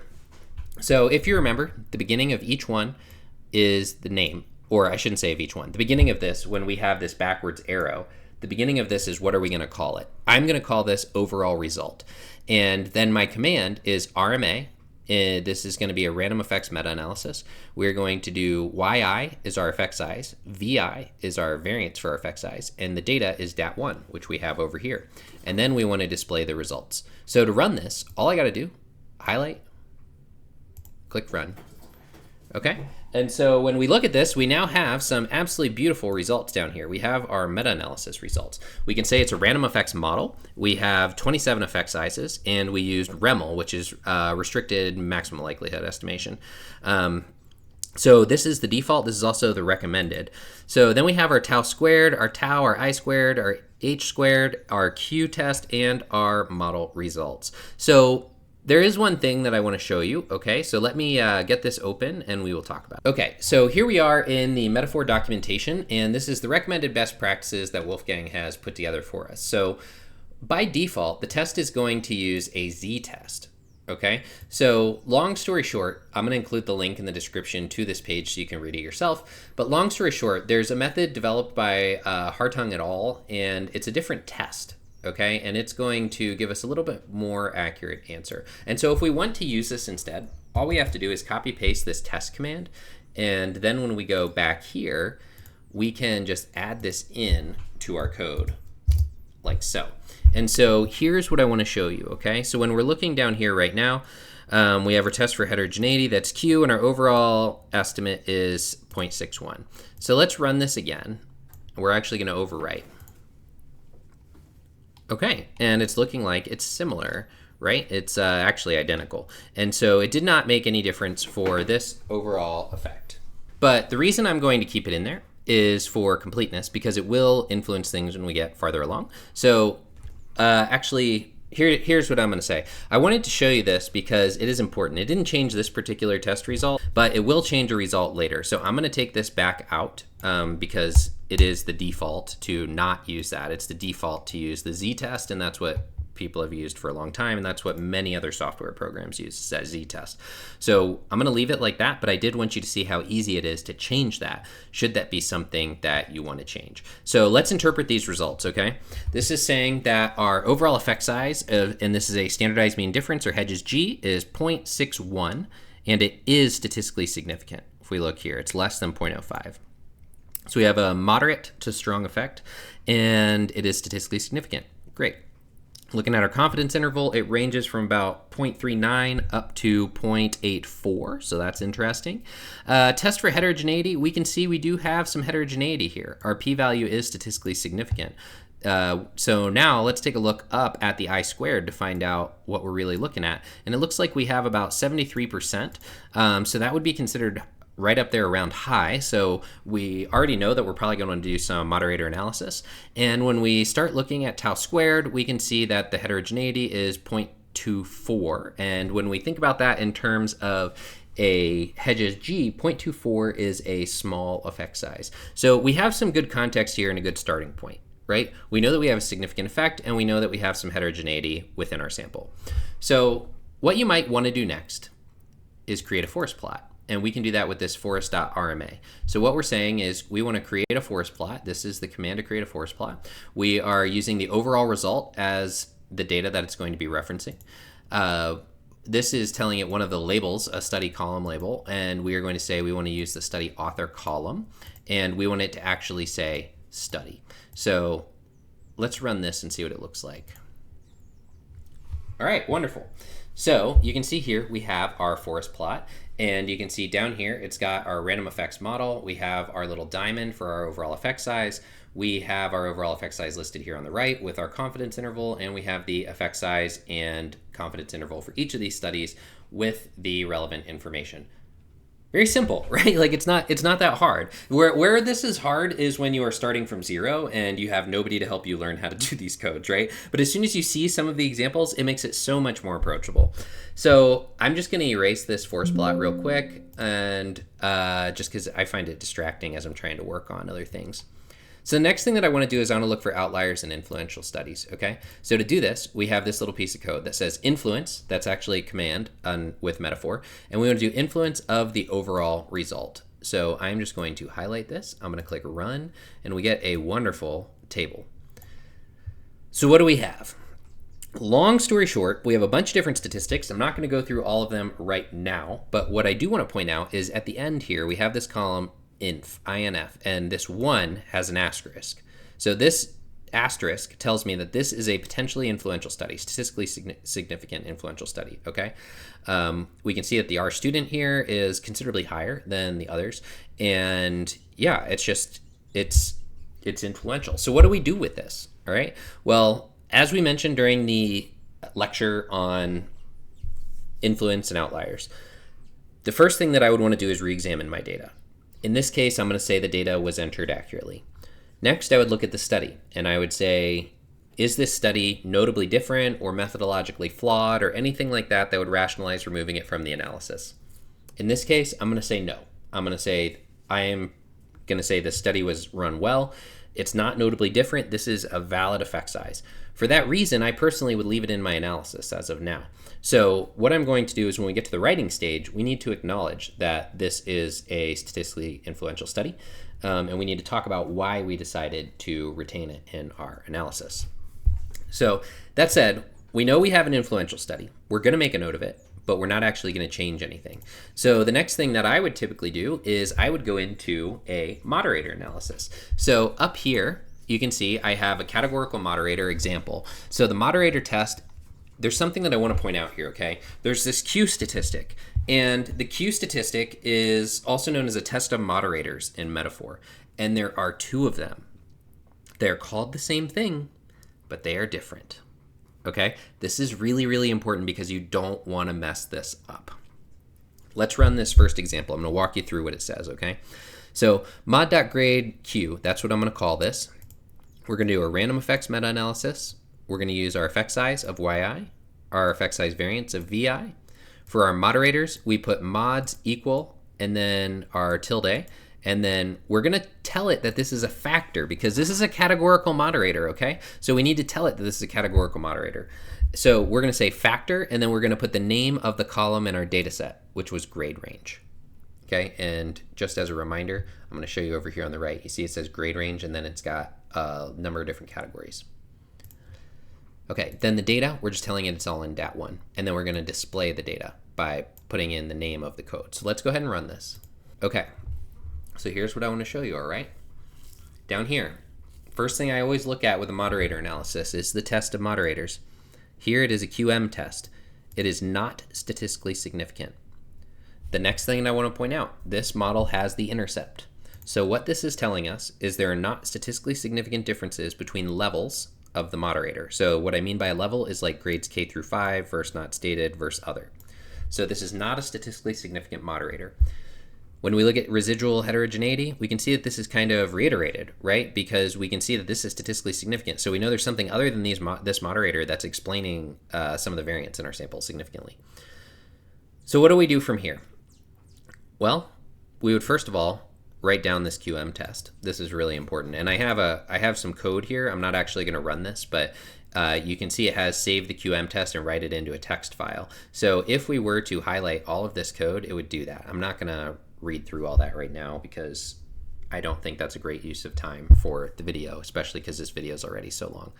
So what do we do if we want to actually get the mean effect sizes though? Because this was categorical, and I don't know about your guys' fields, but in my field, we do not present results with the intercept in the model with a categorical moderator. Instead, we like to remove that and present every single level. So what we would do is I would run this test again, but I would remove the intercept. So you'll see up here, I have the name is mod.grade.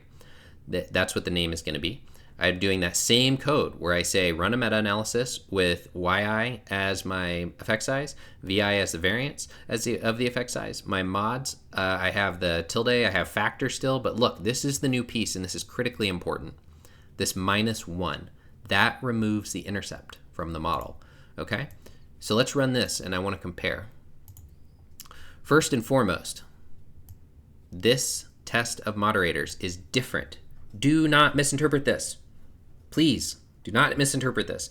When you are wanting to know if there's differences between levels, you want the intercept in the model. You want that previous one. That's why I have both steps in here, okay? The only reason I'm running this second test is to get this table right here. So I think I said this before, but what this test of moderators is doing is testing if any are significantly different than 0. That is a different test. That's fundamentally different than asking, is grades 6 through 8 statistically different than grades K through 5. Those are very different tests, okay? So please do not misinterpret this.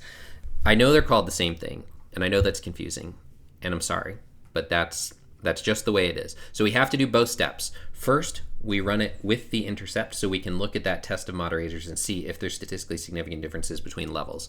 Then, if we want to get a table like this, we run the second one without the intercept in there. Now, I do want to take 1 second and just show you where that test code might make a difference, okay? So we have this result here. Let's drop in that test code. Remember where we said test and we're going to use the Knapp-Harding method? So let's run this and see what's different. Okay, right here, this is what's different. The main thing that I want to point out. In our previous model, we had test of moderators. It came up as QM because we're using that Z statistic, right? When we run it with the Knapp-Harding method, I should say the Knapp et al. Method instead of just Knapp-Hartung. But anyway, with the KNHA method, when we run it, we are going to be using an F statistic instead, okay? And so that's a really important thing to point out. You really should know that that is different, and it's also going to make a difference at the previous stage too. So if we go back and we run it here, and we're doing the first one now, I'm going to erase this just to prevent confusion. So the first thing that I'm going to do is I'm going to run this moderator analysis with the intercept so you can see what that code is, and then I'm going to drop in the different test using the Knapp et al. Method instead of the Z test. Okay, so you can see tau, I squared, all those things are the same, right? 0.23, 0.47, 72, 3.61, 2.96. Yeah, all this top section is the same. Where we get the big difference is the test for moderators, okay? So up here, our test for moderators is the Q test, and it says the p-value is 0.36. When we move down into the Knapp et al. Method, our p-value is different, right? And it's different because we are now using an F test instead of a Q test. So again, it didn't necessarily change our outcome per se in the sense of it's still non-significant, but this is technically a better method to be using, and this is the recommended method to be using. That said, I will say in my field right now, people are still using the default, generally speaking, where they're still using that Z test. But I did want you to know how to do this. So all you got to do is drop in this little bit of code. Okay, so let me wipe that back out. I'm going to clean out this stuff here, and then I am going to rerun the code down here. I'm going to take that out and just have it be back to a Z-test. We're going to run this, and then we're going to create the table, okay? So one of the big challenges with R, in my opinion, is it is annoying to get these results out into a Word document or something like that. And let me show you an example. So I'm just going to open up a Word document, and you might be thinking, sorry, I'm trying to find R. There we go. You might be thinking, oh, I'll just copy paste this model result, right? So I'm going to copy paste this, and then I'm going to paste it in here. Ew, that's not going to work. That's just not going to work, right? So what if we try a different one, like merge formatting? Nope, doesn't work. What about keep text only? Well, that's basically what we saw. What about keep source text? Oh, well, that's pretty much useless anyway. What if we do the whole like Control-Shift-V thing? Yeah, that doesn't work either. Okay, so what do we do? Because that's annoying. Well, what we do is we do a bunch of code, in order to export this as an actual table. So I have a bunch of code here. I am not going to run through every single thing that it does, but what it is going to do is it is also going to add in the number of participants from each group. So it's going to tell us the number in the control group and the number in the intervention group. The only thing that you're probably going to have to change is right here. Okay, so I'm gonna go ahead and I'm gonna update this now actually, because you probably won't, so that way you won't have to change it by the time you see this video. So we're just gonna change int to expn, and then down here we're gonna change this to control. We're gonna hit save so I don't forget to do it. And so I'll show you real quick what happens when we run this code. So we're gonna run this code. It's gonna show us something like this, and in our working directory, give me just a second, we now have mod grade result, and when we open it up we can see that we have this beautiful table already formatted for us. We have this first column can just go away. Then we have our categorical names, we have the number of participants in the experimental group, number of participants in the control group, number of comparisons, and then we have all the effect size information. So that little code will probably be your best friend as you start to generate tables, because it's really annoying to generate tables out of R, in my personal opinion. Okay, so next we want to move on to a continuous moderator. Really, the only thing that I want to point out that is different about this code, obviously we changed the name, and then for mods, we don't have factor in front of it because we're not trying to make it a factor anymore. We want it to be a continuous moderator. So I'm just going to run that. We'll do that. We have our test of moderators just like before, and we have our intercept and we have our moderator. So I'm not going to run through that. If you're familiar with regression, it's interpreted very similar to regression, and I'm assuming if you're doing meta-analysis, you're familiar with regression. So I'm going to clear this out just for simplicity, and we're going to move on to publication bias. So the first thing that we're going to do is build a standard funnel plot. The command is funnel and then the name of your overall result, which here we actually called it overall result. So I'm just going to highlight that and hit run.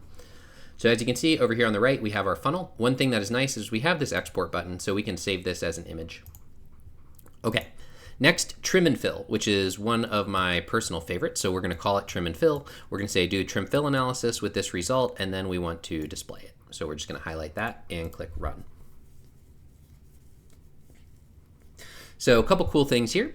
Number one, estimated number of studies missing on the right side is listed as 2, and I'm going to clear this out just so that we don't get confused. Sorry about that.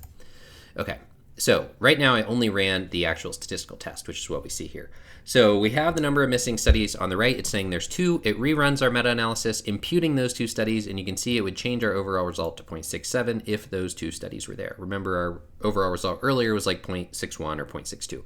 So we do see a little bit of change in our effect size due to this. And then we can also create a really nice funnel plot using this trim and fill result. And you can see it puts our imputed studies over here on the right side, and they are the ones that are hollow right here near the mouse. So that's how we do our trim and fill. That's why I think trim and fill is kind of cool. Next, we can run Egger's regression test. This is going to look for funnel plot asymmetry. So I'm going to go ahead and highlight that and click run. And you can see here our effect size is right here, our p-value. It is not statistically significant, so it did not find funnel plot asymmetry. So next we have our failsafe end test. So I'm going to run all 3 of these at once. I'm not going to really run through them in much detail because honestly, so I think I mentioned this previously, but most publication bias tests, or at least many, I can safely say, have been criticized for one reason or another. And for that reason, I think they're really good contextual information for us, but I don't encourage us to say, oh, this one in particular said blah, blah, blah. Instead, it's giving us context about the study as a whole. So I'm going to run all 3. With the Rosenthal approach, we can see we need 10,028 studies. With the Orwin approach, it says we need 27. And with the Rosenberg approach, it says we need 699. So that gives us all of the information that we wouldn't necessarily need to do this basic meta-analysis. So the next question that you might be asking yourself is, what do I do about more moderators if I want to run more moderators? Well, it's going to be a little bit annoying, but the only part that's really annoying is the tables. Running the actual test itself, very simple. So like up here where it says moderator test calculate Q between value for categorical, if you have other categorical variables, what I do is I just copy paste this. Whoops, I hit caps lock on accident. I just take this and I would like go down to the bottom because I like to keep it very clean and organized. So I would go down here. I usually do something, whoops, I meant to do hashtags, not asterisks. So I do hashtags so that I can see it. Then I would copy paste it in. Instead of mod grade, let's say this time we're looking at like, I don't know, country. And then over here where it says grade range, I would just change this to country. That says county. Okay, spelled it wrong. There we go, country. And then I would change this to country as well. We can highlight this. And I actually don't even know that that's the name of my variable here. We should check. Yeah, it is. Okay, cool. So we can hit run and it's going to analyze it here. And then if we want to remove the intercept, I would just copy paste this. I'd go over here and I would do -1. And I would take the Q off the end of the name. This is just my naming convention. You don't have to name it that way. And then we'd run it, and we'd now have it without the intercept as well. So I have my data. The more annoying one, to be honest, is creating these tables, okay? So if we highlight this code here, where we want to save the results to a table, that's the piece that is obnoxious. So I have mod grade underscore table. The first thing I would do, honestly, is I would highlight this section. I would do Control F, and then I make sure this box in selection is checked. Then I had grade, right? So my actual column is called grade range. And when I went to create my mods though, I called it just mod.grade. And this is going to be a little bit annoying because I didn't name it the same thing as my variable itself. If I had named it the same thing as my variable itself, this would be much easier. So that would actually probably be a smarter way to do it. But I didn't. So now I have to fix past Noah's mistakes from 10 minutes ago when I was at that part of the video recording. Okay, so the first thing I'm going to do is I'm going to change grade range. That is this variable here. That was the variable within our data set itself. I'm going to change that to country, and I'm going to hit replace all. That replaced those two. Now, when I'm looking at this, unfortunately, when I was naming things, I called it just grade, right? I had mod.grade. See how it says mod.grade? So all I'm going to do is I'm going to take range off this, and I'm going to hit replace all. Okay, so that should have replaced all of the problems that we had. And so what I would do is instead of calling it mod.grade, I would have actually called it mod.grade range. And that way I only had to search one time for grade range instead of twice with grade. So I'm going to highlight this whole thing. I'm going to hit run. It should write that table for us. It sure did. Let me show you what it made. Here's our beautiful little table. All good and ready to go. So that said, R is not that bad. I know R can be intimidating, but I promise you if you spend some time with it, it's not that bad, especially now that large language models exist. Now I will say don't blindly believe everything a large language model tells you about R and interpreting R results, but those things didn't exist when I got started using R, and it is much easier now to generate some of this code. And I mean, plus I'm giving you an example. I'm giving you this whole example code. So hopefully it won't be too bad for you to go ahead and get started with this. But that is how we get our analysis in R. That is how we interpret our results. That is how we get our plots and the figures that we need to be able to interpret our results. All right, friends, here we are. We are at the final phase of our meta-analysis. We need to write up the results, right? So I'm not actually going to go over how to write the method section. I did a lot of thinking on this, and what I realized is that every field really has different standards for what the method section should look like. Sometimes they're pretty short, sometimes they're pretty long, and it really depends on the field. So my advice in terms of methods is make sure you have all of the PRISMA guidance. And I have a new video that I'm going to be putting up online soon that talks more in depth about PRISMA and some of the ways that we can check those sorts of things. But that aside, I want to focus on how to write the results section, okay? Because I find this is a part that a lot of us struggle with. There's a lot of data that we get from R, right? There's really a lot of different analyses and a lot of different statistics, but what is the most important? That's what we're going to go over here. So I have put this sample write-up in the Google Drive folder for you. I will say this is not really meant to be a template. So I wouldn't say just take out my numbers and put your numbers in. Again, the way we report results is going to depend on your field. Okay, it's going to depend on your field. This is how it would typically be written up, something similar to this in my field of education. But even then, I wouldn't have these subheadings, okay? I would probably structure it by research questions, and I'd have these directly under there. I also don't have like a descriptive statistics section. I'm gonna actually add that right now. Don't forget to describe your sample here. How many studies basic descriptions of each.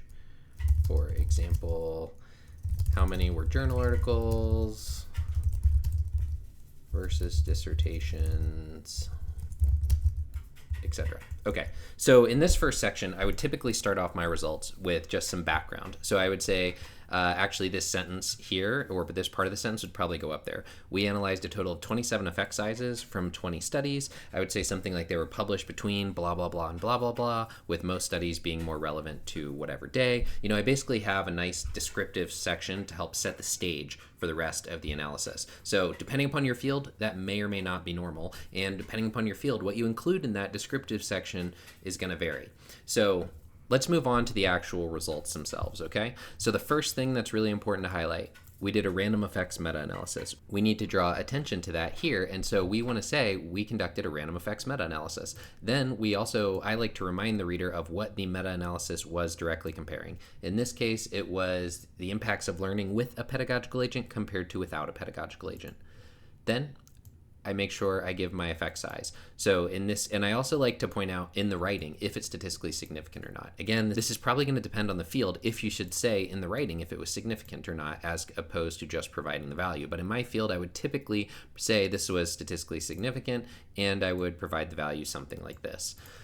Next, I always reference my forest plot somewhere with that. It's kind of just a general thing. The reason is because I forget to include forest plots. Like I don't particularly like forest plots. I think they're cool, but I don't really use them that much. I mean, I always include them in my write-ups, but when I read a meta-analysis, I'm not the guy who typically flips immediately to the forest plot. I usually find other statistics that I find more interesting from the beginning. So because of that, just because of how my brain works, I tend to forget to include a forest plot. So to help fight my own brain in these write-ups, I always try and put my forest plot immediately after, or the reference to my forest plot, immediately after my overall effect size, so that I don't run into issues and forget to include it. Because if you forget to include it, a reviewer's gonna bring it up, and that could be the difference. You know, that could be the tipping point between a major revision and a rejection. So make sure that you include your forest plot.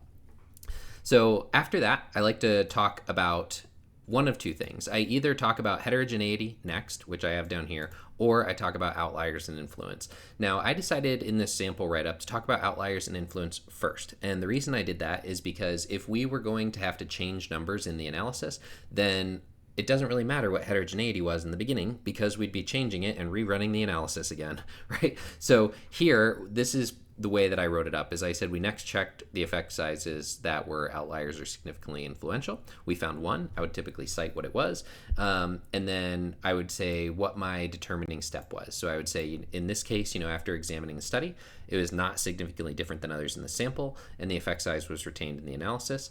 I then found that there was significant heterogeneity in the sample, and these are just from the overall meta-analysis that we ran. These are the statistics here. So I have the Q value, the I squared value, and I also provided tau squared. And then I used these together to rationalize why my moderator analyses were conducted. Now, if you're wondering where I got these statistics, all I do is I just have everything that we ran over here in R. I just had this over on my second screen, and that way it was really easy for me to just copy paste the really basic things like these straight out of the R results. And so that's the way that I typically do this. Now, from there, I jump down to my moderator analyses, and the first thing that I like to report in my moderator analysis is what I'm actually looking at. In this case, it was the grade range, and if it had a significant impact on the overall effect or not. I basically say this is what I'm doing. So we did our analysis and we found no significant effect. So then I would provide my Q test if I'm doing the test of moderators using a standard Z test, or if we were using the KNHA method, then this would instead be an F statistic and it would just be displayed a little bit differently. But this is where that test would show up, is here under the moderator analysis. So if this were significant, instead of non-significant, how would this be different? Well, the way this would be different for my categorical analysis is I would then talk about what the different levels were that were statistically significant. So let's say, for example, if grades 4 through 7 had a statistically significant effect, I would report that here in this section.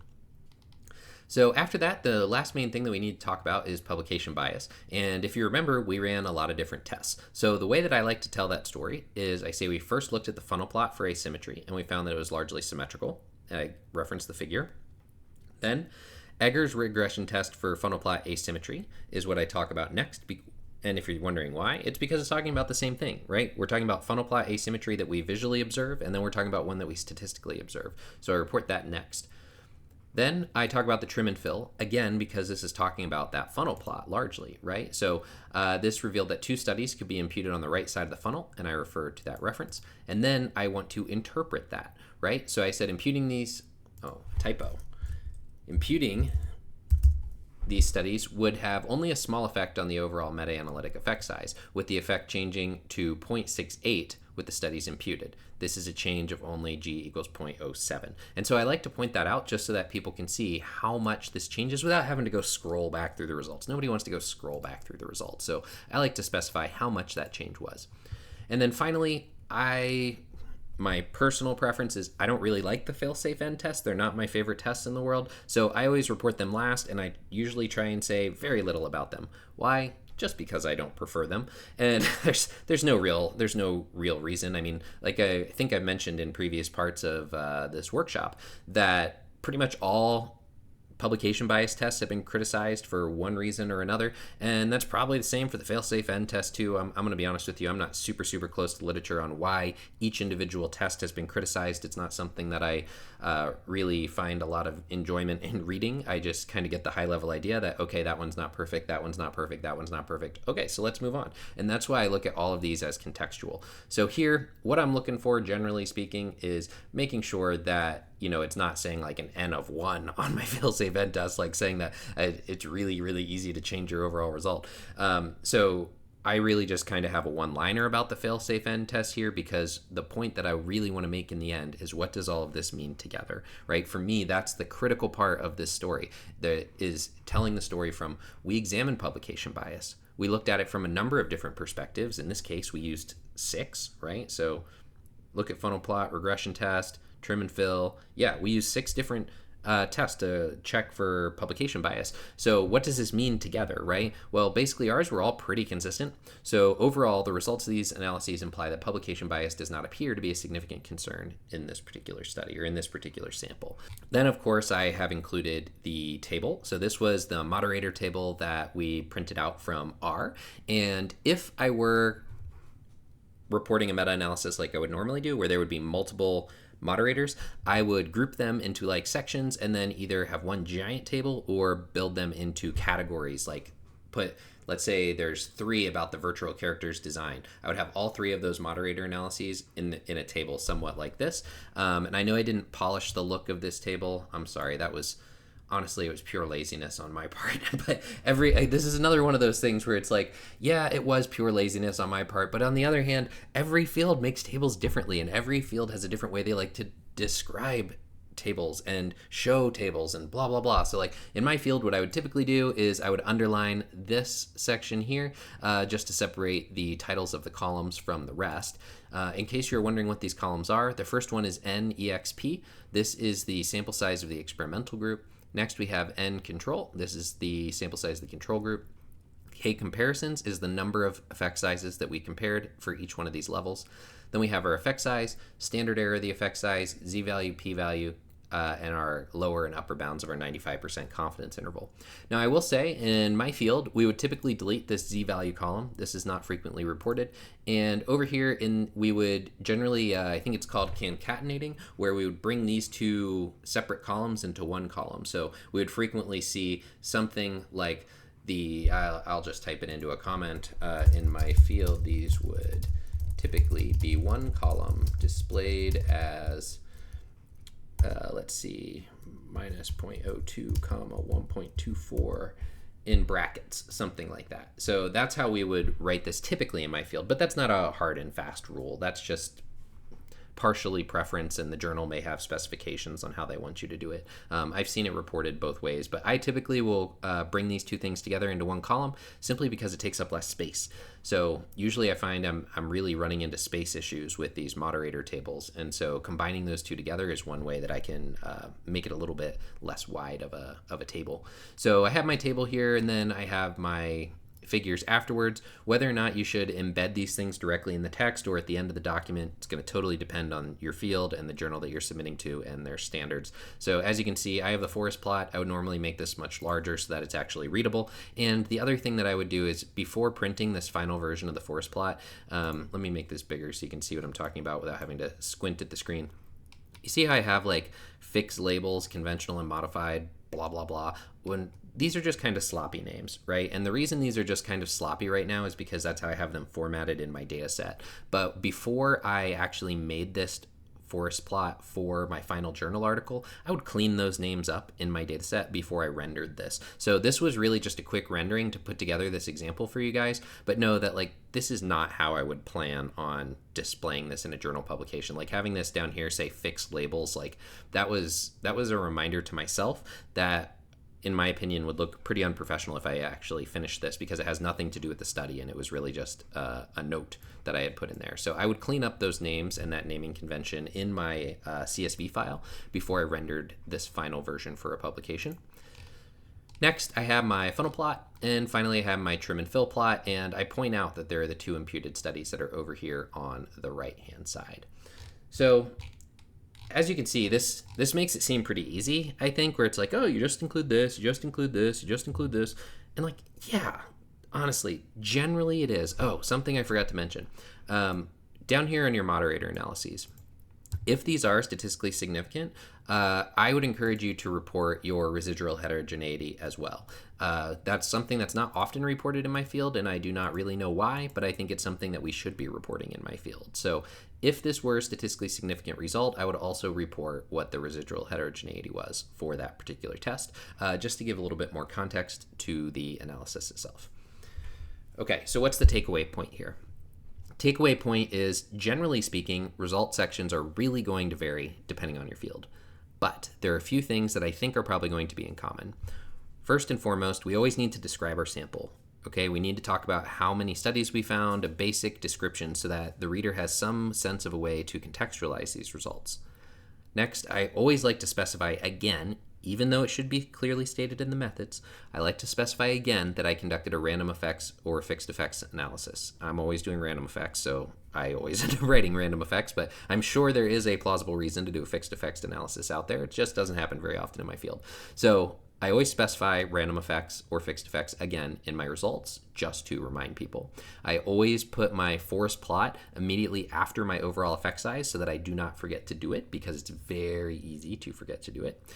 The last thing that I typically see is the rationalizations people give for some of these statistics is sometimes really wrong. Okay, so let's talk about that first. Your fixed versus random effects decision has absolutely no bearing on your moderator analysis. So like, don't write, because we did a random effects analysis, we did a moderator analysis. No, just no. Okay, that's not how you should rationalize your moderator analysis, in my opinion. Your moderator analysis should be rationalized by theory, and it should also be rationalized by your heterogeneity statistics. So on that note, your Q value alone is not enough to say this was significant, so we did moderator analysis.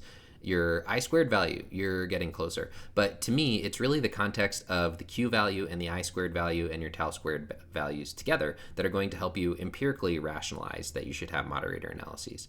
Now, a question that I am not prepared to wrangle with at the moment is, well, if theory says that we should do moderator analyses, should we do them anyway, even if Q and tau and I-squared say we shouldn't? I don't have a good answer to that one. The honest reality of almost all the meta-analyses I've done, at least all the ones I can remember, is the Q value has always been significant and my I-squared value has usually been considerably high. And so I haven't run into that issue yet, and I honestly don't know how I would approach that in that case. So unfortunately, I don't have really good guidance for you there. I would just say you should think about it and think about what's important to your field. This is so hard to, I know I'm saying things that don't add a lot of value when I talk at these really high levels, but there are so many different fields that you guys work in who watch this channel. Some of you are doctors, some of you work in engineering, some of you work in like computer science, some of you work in education like I do. So it's pretty much impossible for me to give you really solid guidance on when you should or you shouldn't, because so much of it is going to be dependent in part on the stakes involved, right? So like what will your paper actually mean when it gets published? Is policy going to change? Is how people are treated in medicine going to change? So they all have very different contexts associated with them, and so you need to be very intentional about your choice whether or not you're doing moderator analysis or not. So that said, I think this is pretty much the end of this workshop, guys. So I hope this has been super, super helpful for you. I hope this has saved you a boatload of money from going to having to pay for an expensive meta-analysis workshop. I hope this helps you get your first meta-analysis done. If you guys have any questions or anything, please feel free to drop them in the comments. And if you found this video series helpful, please like and subscribe to help support the channel. If you have any suggestions or if anything's unclear, just let me know in the comments. I'm happy to help you guys. So that said, I'm going to stop so I quit rambling. Thank you, and I hope you have an absolutely wonderful remainder to your day, and good luck on your meta-analysis adventures.